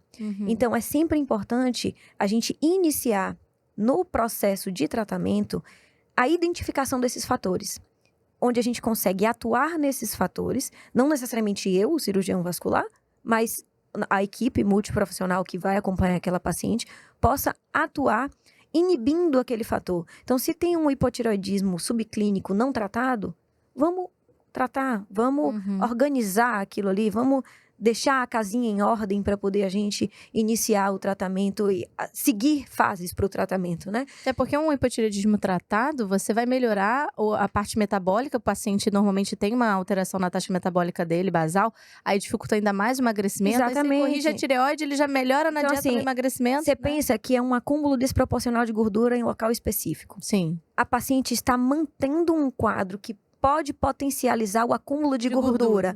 eu vou estar potencializando o lipedema. Sim. Então, se eu trato aquilo ali, eu já tiro um dos fatores que pode estar desencadeando aquilo ali. Como é muito associado, principalmente, a parte hormonal com o estrogênio, com toda essa parte de hormonal feminina. Então, se a paciente, às vezes, ela está utilizando um anticoncepcional combinado e aquilo ali pode estar piorando, pode estar desencadeando, talvez não valha a pena a gente conversar em conjunto com o ginecologista daquela paciente. Se não existe uma terapia não hormonal que seja melhor para aquela paciente, às vezes um DIU, que assim, não vai caber a mim fazer essa indicação, mas é essencial em que momento da vida aquela paciente está, se aquilo vale a pena ou não para ela. Sim. É sempre válido a gente estar questionando esse tipo de coisa, né? Então, passado essa parte hormonal metabólica, a gente entendendo aquela paciente de uma forma global e conseguindo direcionar para o que é necessário ser feito, e para isso, sim, a gente consegue lançar mão de alguns exames de sangue, né, que eu solicito na minha consulta, para a gente entender metabolicamente como é que tá a nossa paciente. Sim. Eles não vão me diagnosticar lipedema, mas eles vão me auxiliar no tratamento. Sim. Né? A partir disso, a gente consegue também entrar no segundo pilar, que para mim é o pilar anti-inflamatório. E que nessa parte aí, muito, assim, a parte absurda é muito de questão nutricional, né? Sim. Assim, é um pilar quase todo seu aqui, Sim. esse pilar anti-inflamatório. Obviamente que tem algumas outras questões desencadeantes que é essencial a gente conversar com a paciente, como, por exemplo, o tabagismo. Cessar o tabagismo. Fumar pendrive. Fala, não fuma pendrive. Fica fumando aqueles vapes, né, que falam, Bom, sei lá. Cara, continua tendo a nicotina, continua te trazendo um processo inflamatório ali no corpo. Então, continua sendo um fator que pode ser desencadeante. Então, assim, cessação de tabagismo, por exemplo, é essencial para um pilar anti-inflamatório. Mas, principalmente, a questão de hábitos de vida, principalmente a parte o nutricional. manejo da dieta, né? O manejo da dieta é essencial nessa parte aí. Pra gente conseguir construir esse pilar anti-inflamatório. Sim. Se você quiser comentar alguma parte, senão eu passo para a próxima e você... Foi aquilo que eu comentei com vocês, né? Trouxe várias dicas aqui, inclusive de chás e tal. Mas, acima de tudo, as pessoas adoram a cereja do bolo. Então, todo mundo quer assim, ó. Da mesma forma que vocês falam que a galera quer a pílula mágica, é o remédio, a cirurgia que resolve todos os problemas de lipedema. A gente tem que até falar sobre cura. Se tem cura, não tem, que é um ponto que a gente até combinou da gente trazer pra cá. Mas as pessoas também querem um único alimento ou uma única coisa que resolva. Então, fala, Luna, eu li que cúrcuma é muito bom. Cúrcuma vou comer cúrcuma todo dia. Vou botar cúrcuma na água, vou respirar cúrcuma, eu vou inalar cúrcuma, eu vou fazer tudo com cúrcuma. Sim, e aí vai sumir meu lipedema. Lembrar que o objetivo do podcast é a gente informar a população, não fazer uma consulta, né? Então, quem tá assistindo é pra se botar a pulga atrás da orelha e ver se tem o diagnóstico. A gente não tá entregando aqui porque não existe a receita mágica pra... E perfeitamente a dizer isso aí sobre o pilar anti-inflamatório é que ele é totalmente individual. Obrigada, senhora. Né? Não adianta nada eu dizer para paciente, olha, suspende o glúten, come cúrcuma todo dia e você vai resolver o seu problema. Não, ela precisa passar por um acompanhamento. Também não adianta... Avaliação e reavaliação, né? Também não adianta. Por exemplo, lá, quando eu tô fazendo a minha consulta, eu sempre ofereço para paciente o acompanhamento. Ela vai fazer comigo 3 consultas. Porque do que adianta ela ir lá, eu falar um bocado de coisa que pra ela pode totalmente fazer sentido. Ela não volta. Ou pra ela pode dizer assim, nossa, ela tá falando um bocado de abobrinha e não tá adiantando nada pra mim. E ela não volta em mim? Não adiantou nada. Exatamente. Então, se ela faz um acompanhamento, ela vai na minha primeira consulta, ela volta com o resultado dos exames que eu solicitei, a gente entende o perfil dela e traça uma estratégia pra ela, a gente consegue ter um bom resultado. Então, a mesma coisa na parte da nutrição. Do que adianta ela ir na tua... acompanhamento nutricional. Do que adianta ela ir na tua consulta, vai lá, você diz, faz isso aqui. Aí ela, ai, não gostei. Não faço. Exato. Não adiantou a gente nada. tem que ficar mexendo. E o que mais desinflama o paciente, eu sempre brinco, né? Como a gente já entendeu mais do que tudo que não tem a dieta específica, é você conseguir fazer um programa alimentar do qual o paciente consiga seguir. Você já vai melhorando quantitativamente e qualitativamente o padrão alimentar dele, você já tem resultado. E aí depois você vai mexendo. Refinando. Refinando. Então precisa desse acompanhamento, porque você tem que ver o quanto que o paciente tem de peso, altura, biotipo, estrutura corporal, quanto tempo a gente vai ter para cada estímulo desse. E resposta, né? Porque é individualizado, é organismo, é corpo humano, não é matemática. É sobre isso, Ana, perfeito. O que mais que tem daí? E aí o terceiro pilar, que eu acho importantíssimo também, é o funcional mecânico descongestivo, porque tanto entra aí nessa parte a atividade física, e como a gente já bateu nessa tecla, não adianta dizer qual é a atividade física, assim como não é qual é o alimento, né? É a atividade física que vai se encaixar no seu corpo, que você vai se sentir bem e que você vai conseguir fazer de forma constante, porque a constância é o mais importante, não tanto a intensidade. Não adianta eu fazer uma super atividade uma vez por semana ou uma vez no mês, que eu não estou gerando constância, o meu corpo não está entendendo que aquilo faz parte da minha rotina. Eu preciso fazer uma coisa que eu consiga dar constância, que eu consiga dar seguimento. Então, quanto mais você consegue fazer uma coisa que te dá prazer, você vai conseguir fazer a maior chance de sucesso. Então, assim, se você tiver prazer com a hidroginástica, com a natação, maravilha, ótimo, excelente. Você está associando uma coisa que vai ser benéfica para você, que vai melhorar o seu lipedema por causa da pressão hidrostática que a água exerce sobre o corpo, mas você está fazendo aquilo com prazer. Mas se não é isso, vai para outra coisa. Então, assim, o essencial é você se movimentar. Perfeito. E o pilar, quando eu falo aí que é mecânico, né, dessa parte do movimento, e descongestivo, porque a gente consegue associar algumas ferramentas para auxiliar nesse processo.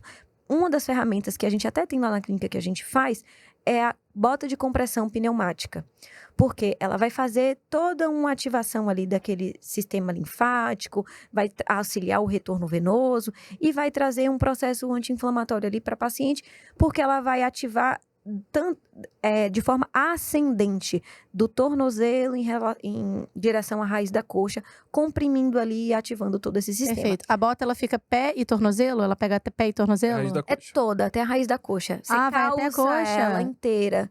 E ela vai inflando devagarzinho. Eu mesmo faço às vezes. Eu fiquei pensando nisso, deve ser relaxante. É super gostoso. Pós-atividade física, é uma delícia. Então, o que acontece? Até pra parte de treino de alto impacto, isso aí já é outra coisa, né? Mas só mostrando, assim, a variação que essa bota faz.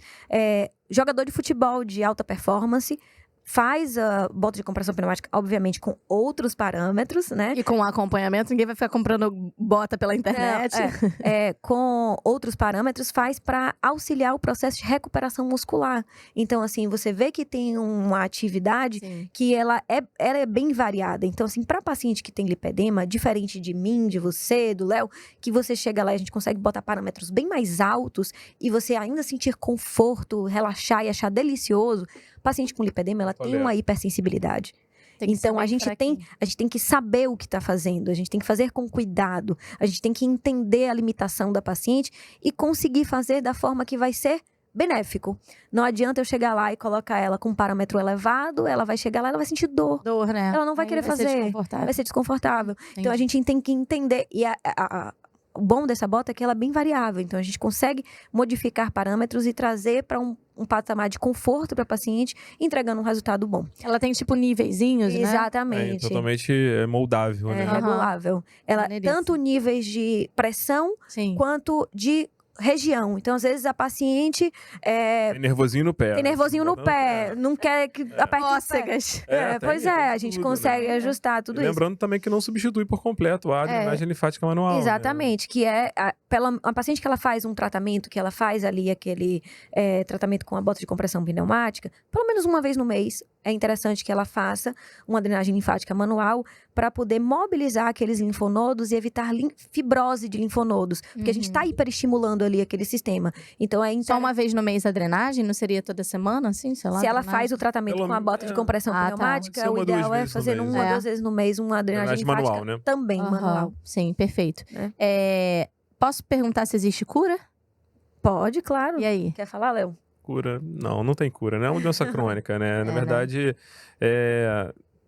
primeiro a gente precisa entender isso, né? Isso vale para qualquer doença. A gente, infelizmente, só trabalha com doença crônica, eu acho, né?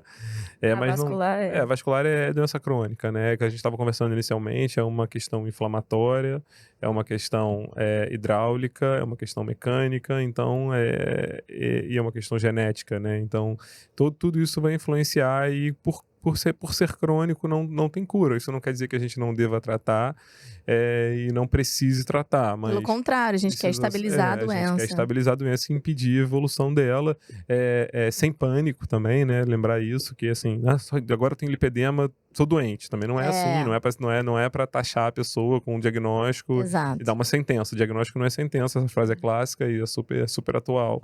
Mas basicamente é isso. Não tem cura, mas tem manejo, tem como melhorar a qualidade de vida de uma forma geral e tem como deixar aquilo quietinho ali de forma a não incomodar ou incomodar muito pouco a pessoa que Eu acho que já que falamos aí, tiramos esse elefante da sala, né, de que não tem cura, é importante agora falar sobre o tratamento cirúrgico, né? Sim. Que muita gente acha, né, imagina que aquilo é cura, né?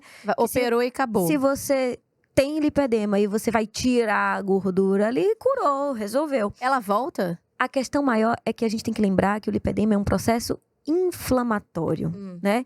Então, se eu tiro a gordura, eu tô tirando a inflamação? Não tô. A inflamação continua ali. O que pode acontecer, inclusive, paciente está descompensada, não tá fazendo um tratamento clínico adequado. Faz uma cirurgia, ela continua com aquele processo inflamatório, ela continua com os hábitos de vida inadequados. O que vai acontecer muitas vezes é que aquela paciente ela vai fazer uma migração daquele acúmulo de gordura. Você tirou o tecido adiposo, você tirou o adipócito, o local onde é o acúmulo de gordura dali. Mas aí volta para outro lugar? Mas aí pode fazer gordura visceral.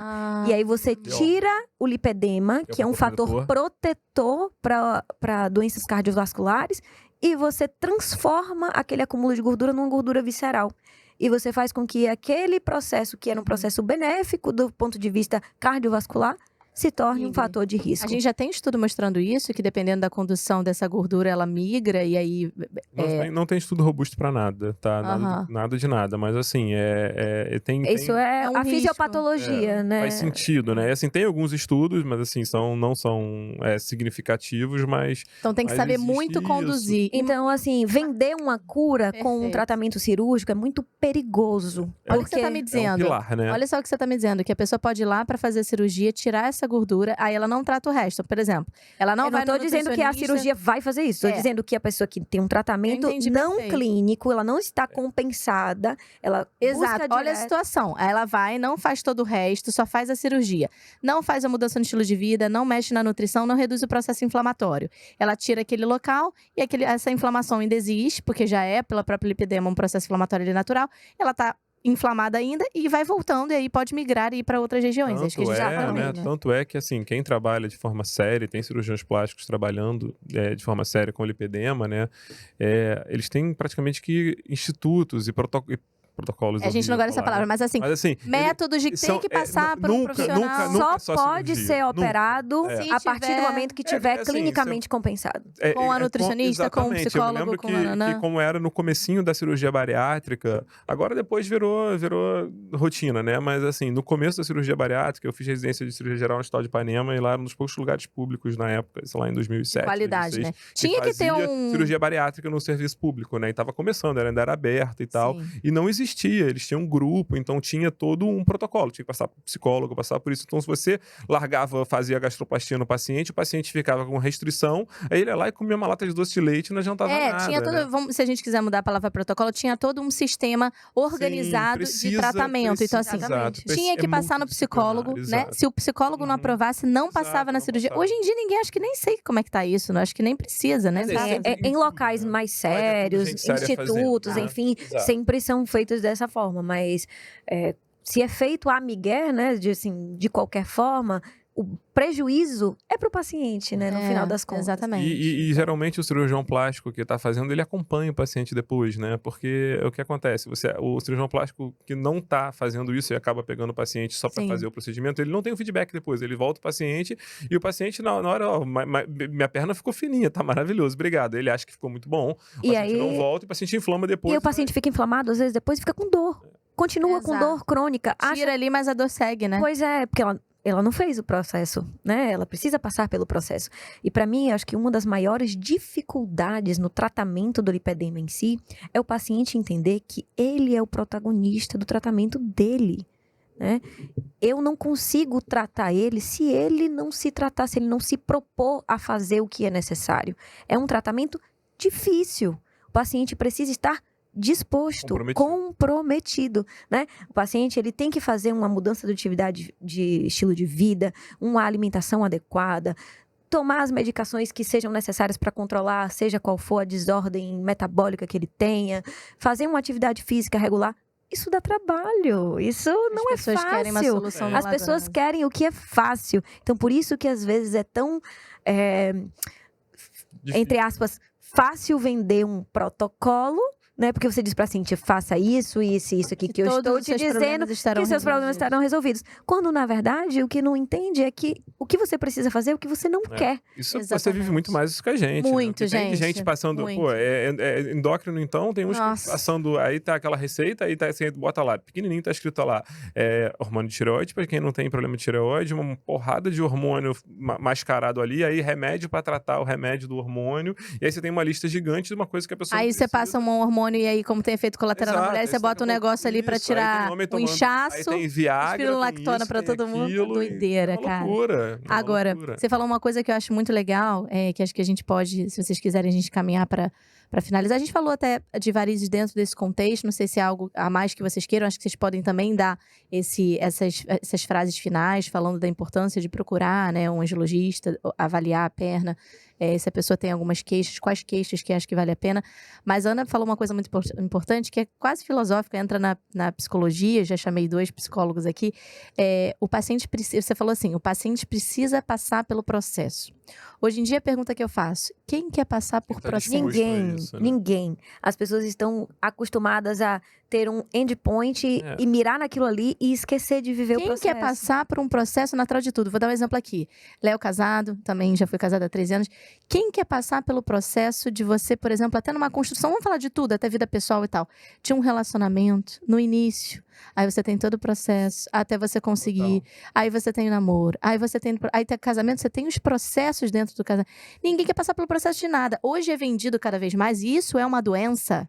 Isso a gente não fala sobre essa doença, a doença do século, que é o timing das coisas. A gente impõe um timing, um tempo para coisas que não são naquele tempo. Tenta acelerar uma gestação. 9 meses, muito tempo. Tem alguém como fazer a pílula para nascer com 4 meses já prontinho? Não quero. Gente, tem certas coisas que tem um processo que é fisiológico e natural da coisa. A gente não vai acelerar tanto um processo, por exemplo, de inflamação no tempo que o paciente quer. Se o corpo dele tem uma história, desde criança comeu mal, a gente traz tudo isso na nossa anamnese, né? Que é os nossos registros, né, do paciente. Tudo que o paciente comeu de ruim e tal, olho pro paciente e falo agora, 30 e poucos anos com esse diagnóstico, quer que eu resolva tudo em 2 segundos. Quem quer passar pelo processo de viver, que é difícil, que tem um timing, que cada fase da nossa vida é um timing diferente. E que traz suas marcas, né? Imagina, eu quero casar em 2 dias. Pô, eu quero arranjar uma pessoa legal, eu quero conhecer ela, em 2 dias eu quero casar. Isso não existe, né? Então, como é que você trata uma doença complexa, como todas essas que são associadas e com outras comorbidades, num estalar de dedos? Então, eu acho que eu diria que, sem dúvida, para resumo... Aproveitando essa que você já tinha, os 2 ganchos do que você falou, né? Na verdade, dentro da doença venosa, eu acho que um pouco do lipedema é como se fosse um irmão mais novo aí da doença venosa, porque a gente já está realmente num outro estágio, mas a gente ainda passa por muito tempo, eu acho que talvez o lipedema daqui a 20, 30 anos passe por isso também, que é um pouco de resistência de alguns pacientes que têm aquela ideia ainda daqueles tratamentos antigos pouco eficazes de varizes, que era aplicação e cirurgia, e pouco diagnosticado, e tudo dentro daquele mesmo bolo, e as pessoas ficaram com um certo preconceito, tem um ranço de tratamento, achando que aquilo não funciona por ser uma doença crônica. Não vou tratar porque vai voltar tudo, não vou tratar porque a doença não tem cura, e aí a gente não deixa de controlar e acaba pegando pacientes, às vezes, com doença até mais avançada, por esse receio de tratamento. Então, só o recado para quem busca isso também, cara, o tratamento evoluiu muito, a gente hoje em dia tem, não só a forma como a gente trata, que hoje em dia a gente faz 100% dos casos sem cirurgia direta, sem ser convencional, a gente não trabalha mais com escleroterapia líquida como técnica única, tudo que a gente faz é combinado e sempre voltado para o resultado e para a qualidade do tratamento. E voltando também para aquela, hoje em dia a gente trata, terminando com laser quase 99% das vezes, mas voltando para a parte filosófica dentro da questão dessa dificuldade, até você fez um paralelo com o casamento que eu adoro fazer, que uma das maiores dificuldades que eu vejo dentro de quem trata doenças que tem dificuldade precisam de um tempo, né? É que a gente acaba tendo relações longas com nossos pacientes. A gente casa, entre aspas, com nossos pacientes. A gente casa com nossos pacientes. Qualquer relação longa sem amor, ela é uma relação difícil, né? Então, em algum momento do processo, se você não estiver muito alinhado com o paciente não estiver muito alinhado com o que você vai conseguir entregar, com as expectativas que você tem para entregar, provavelmente ele vai ficar frustrado e vai te ver em algum momento como inimigo, como tem aquele trigger point do casamento que de repente tá tudo ótimo, de repente a pessoa passa a te ver como um inimigo. Sim. E a coisa começa a não sabe andar, onde eu acho que dá certo? Seja no casamento a gente fazendo esse paralelo. Alinhamento de expectativas. Exato. Alinhamento de expectativas e, acima de tudo, a transparência e a clareza. Exato. O que você tá sentindo? Seja com o paciente no casamento, a gente tá fazendo esse paralelo. O que você tá sentindo? Tá? Vamos falar logo agora pra isso não virar uma bola de neve? Você tá achando que o tratamento que eu tô impondo pra você tá achando que isso que eu falei pra você te magoou? O tratamento, você acha que a gente não tá caminhando da forma... O que você esperava desse tratamento? O que você esperava de mim? E aí, você não vai deixando o negócio virar uma bola de neve, que quando você vê, você às vezes abriu mão de um bom profissional que te acompanhava há muito tempo, porque alguém te falou, isso aí, pelo visto, não tá. Você abriu mão, às vezes, de uma relação porque alguém te contaminou de algo quando você não parou pra olhar pra aquilo. Então, olhar para os nossos tratamentos, para os nossos profissionais, para seja a doença que a gente tem ou a não doença, com tranquilidade que, independente do que for, seja a doença ou não, existe um processo e que a gente vai entender ele da melhor forma possível, mas que ele é individual. Ou todos os casamentos são iguais? Não. Saiba E a gente, é isso, né? A gente tem que entender qual é a dor do paciente, né? Exatamente. Às vezes tem a paciente que ela te procura porque ela tem tanta dor ali, até vestir uma roupa incomoda. Então, às vezes, a dor do paciente ali naquele momento é de fato dor. Mas tem a paciente que a dor dela é desconforto estético. Tem paciente que a dor dela é a fragilidade capilar. E assim, você conseguir estabelecer com a paciente uma relação de que ela entende o que você está propondo e qual é o objetivo que vocês juntas querem chegar, é o essencial para qualquer relação. casamento, é uma aliança. Todos os pacientes. É uma aliança. Ninguém quer mais que o seu caso dê certo do que eu. Eu vou fazer tudo que eu puder para seu caso dar certo no menor tempo A gente possível. quer lá ter um histórico de casos ruins. Para ele durar para sempre, para você me indicar. Eu não quero. É. Então, assim, em nenhum momento, assim, a gente tá sempre do mesmo lado. Eu falo isso para todos os pacientes. Porque isso é uma relação longa, em algum momento, talvez eu não sei porquê, mas eu acho que, de uma forma geral, na saúde, quando a coisa não tá andando exatamente como a expectativa daquela pessoa ela foi criada, Sim. ela em algum momento pensa assim, pô, será que esse cara tá fazendo alguma coisa ruim para mim? Será que ele não tá... Rola uns questionamentos, tá bom demais isso aqui pra ser verdade. É que a pessoa faz, eventualmente, porque a coisa não tá indo... Em vez de pensar assim, pô, de repente meu organismo não respondeu da forma que esperava. Ela migra, né? Ela migra. E aí ela vai procurar uma outra, e aí ela acaba caindo na mão de alguém que... se diz milagrosa. Né? Porque aí ela achou a resposta é que nem anabolizante. Anabolizante é igual. O cara quer tomar anabolizante. Aí ele vai no médico e fala assim, não é pra tomar anabolizante porque faz mal. Vai no outro, não é. Aí no terceiro, ele encontra alguém que fala assim, pode tomar. Vamos fazer esse exame de sangue aqui, toma que não vai dar nada. Pronto, ele encontrou o que ele queria na resposta que Mas sabe o que acontece na prática? Na maioria das vezes, deve acontecer com vocês também. O que eu tenho de paciente que fica comigo muitos anos, do nada eu vejo que dá uma sumida. Eu fico na minha, né? Às vezes, o paciente dá uma sumida, a gente nunca sabe os motivos, aconteceu algo, né, na vida e tal. O paciente some. Daqui a pouco, 2 anos passaram-se, o paciente volta. Aí o paciente vem falando, sabe o que é? A gente estava indo muito bem, estava tudo bem, mas é aquilo. Eu quis experimentar algo novo porque alguém me falou. Foi lá no outro profissional, fez uma outra coisa, um outro acompanhamento com outro nutricionista, outra equipe. Fala, fiz isso, na prática assim, deu tudo errado, eu tô voltando pra gente começar do zero. Eu falo, você é sempre muito bem-vindo. Manter as portas abertas, a casa, né, aberta. A gente sabe que isso pode acontecer, é natural. Então eu até digo pro meu paciente, fique à vontade. Total. Se você for e você voltar, pra mim é mais um sinal de vitória, sinal de que assim, a gente estava conduzindo bem, você pode ter dúvidas ao longo do processo e a gente caminhar da melhor forma possível. E cabe ao profissional também não ficar frustrado com isso. Você fala assim, você me traiu. Não é uma traição, gente, pelo amor de Deus. O paciente não precisa ser fiel. Então, assim, ele pode migrar, se ele quiser. Ele pode migrar, pode voltar. Na verdade, a gente tá aqui pra ajudar, né? Exato. Mas é muito bom também, né? Quando a gente vê o paciente, de certa forma, a gente fica triste pelos outros profissionais, mas porque é um vínculo que a gente cria, né? E isso é muito importante. Então, acima de tudo, eu acho que o lipedema, por ser um tratamento complexo, vai requerer dessa fidelidade. Não diria fidelidade essa palavra, né? Essa confiança nesse processo que vai ser um processo longo. Confiar no processo, confiar na equipe. Longo e subótimo, né? Infelizmente é isso, não vai ficar perfeito. A gente não vai conseguir, de forma nenhuma, entregar uma perna à parede, né? Lisa, límpida, maravilhosa. O paciente vai dizer, tua perna não vai ficar branca igual a parede, não vai. Não vai. Não é nosso Mas a gente objetivo. consegue entregar o melhor resultado possível dentro do que nós podemos oferecer e o que a paciente está E disposta a também não fazer. vai ficar livre para realidade da sempre de paciente. nada. Nenhuma doença. Tem que sempre fazer manutenção. E algum tipo de Exatamente. manutenção, nem que seja clínico ou de medidas de estilo de vida, tem que ser feito. Perfeito. Então, o que eu queria pedir para vocês, se vocês quiserem finalizarem com algum tema, a gente está fazendo já nesse processo aqui de explicarmos como é importante o tratamento, explicamos com detalhes da doença, então acho que foi muito proveitoso para quem escutou. Acredito que tenha acrescentado muito, tirado mitos e verdades, o objetivo é isso, compartilhar conhecimento de qualidade com profissionais que entendam do assunto. O que vocês querem finalizar? Vou começar com a Ana, no cavalheirismo. Então, Ana, finalize, se você quiser, falando um pouco do que você achar bacana, né, dentro desse processo do que a gente conversou, e algum recado que você queira dar também pro pessoal. Se você quiser, inclusive, olhar para a câmera, falar com o pessoal, falar, compartilha, comenta, chama a gente, fica à vontade. Tá certo.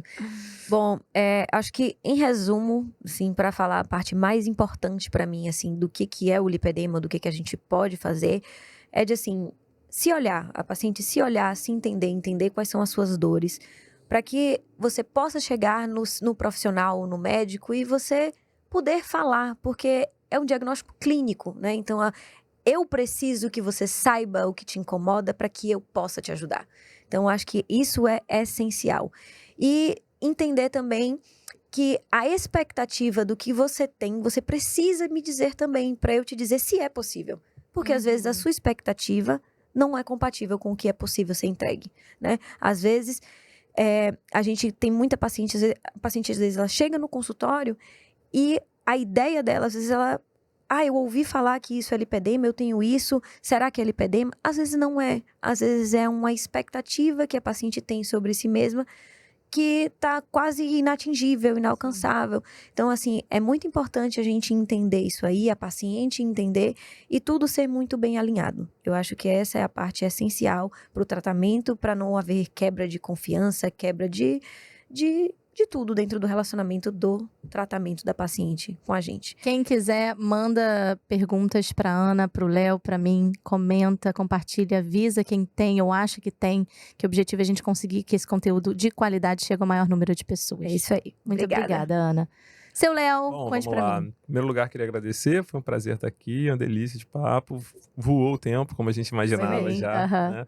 Daria para ficar falando muito mais coisas o dia inteiro, mas a gente tem tempo limitado. Sim. Então, eu acho que tudo foi abordado legal. Eu acho que a primeira coisa que eu queria deixar para as pessoas é ter cuidado, né? Cuidado na informação, da como ela chega para as pessoas. A gente falou isso bastante, né? Mas hoje em dia a gente vive numa época muito de desinformação, de fake news. Então, nem tudo que a gente encontra na internet, nem tudo que as pessoas procuram é uma verdade.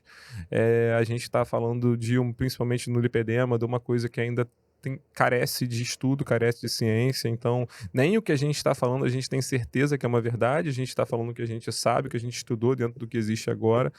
A coisa ainda vai evoluir muito. E, assim, quem tem um problema, quem tem a doença, ela precisa procurar tratamento, precisa procurar condução. Só pelo problema ser crônico, não que cura, não quer dizer que não tem que ser tratado. Apesar da coisa ainda ter caminho pela frente, ela já avançou muito nas últimas 2 décadas. Então, a qualidade de vida melhora tanto para a doença do lipedema, quanto mais ainda para a doença venosa.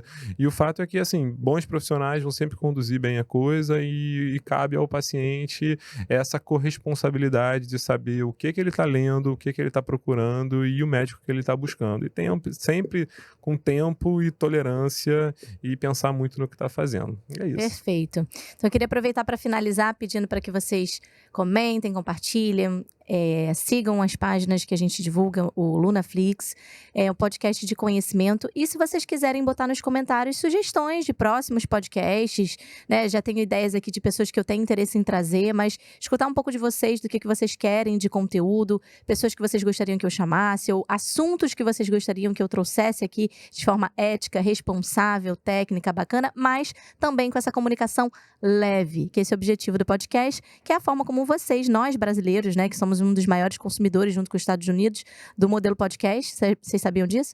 Então, o Brasil está no primeiro ou segundo lugar dos maiores consumidores. O terceiro está ali, no ranking dos primeiros que mais consomem podcast no mundo. Eu amo podcast. Exato. Então, fácil de ouvir. Você tá no carro, é gostoso, é leve, não é aquela coisa assim, metódica. Um atrapalha o outro, então a gente tem aquela sensação de que a gente tá realmente... Tá numa roda de conversa. Roda de conversa. A pessoa se sente participando. É gostoso. Então, tragam também assuntos que vocês queiram, porque vai ser um prazer trazer esse conteúdo para vocês aqui no Lunaflix. Muito obrigada. Beijo a todos. Obrigada a vocês também pela presença. Vejo vocês em breve também.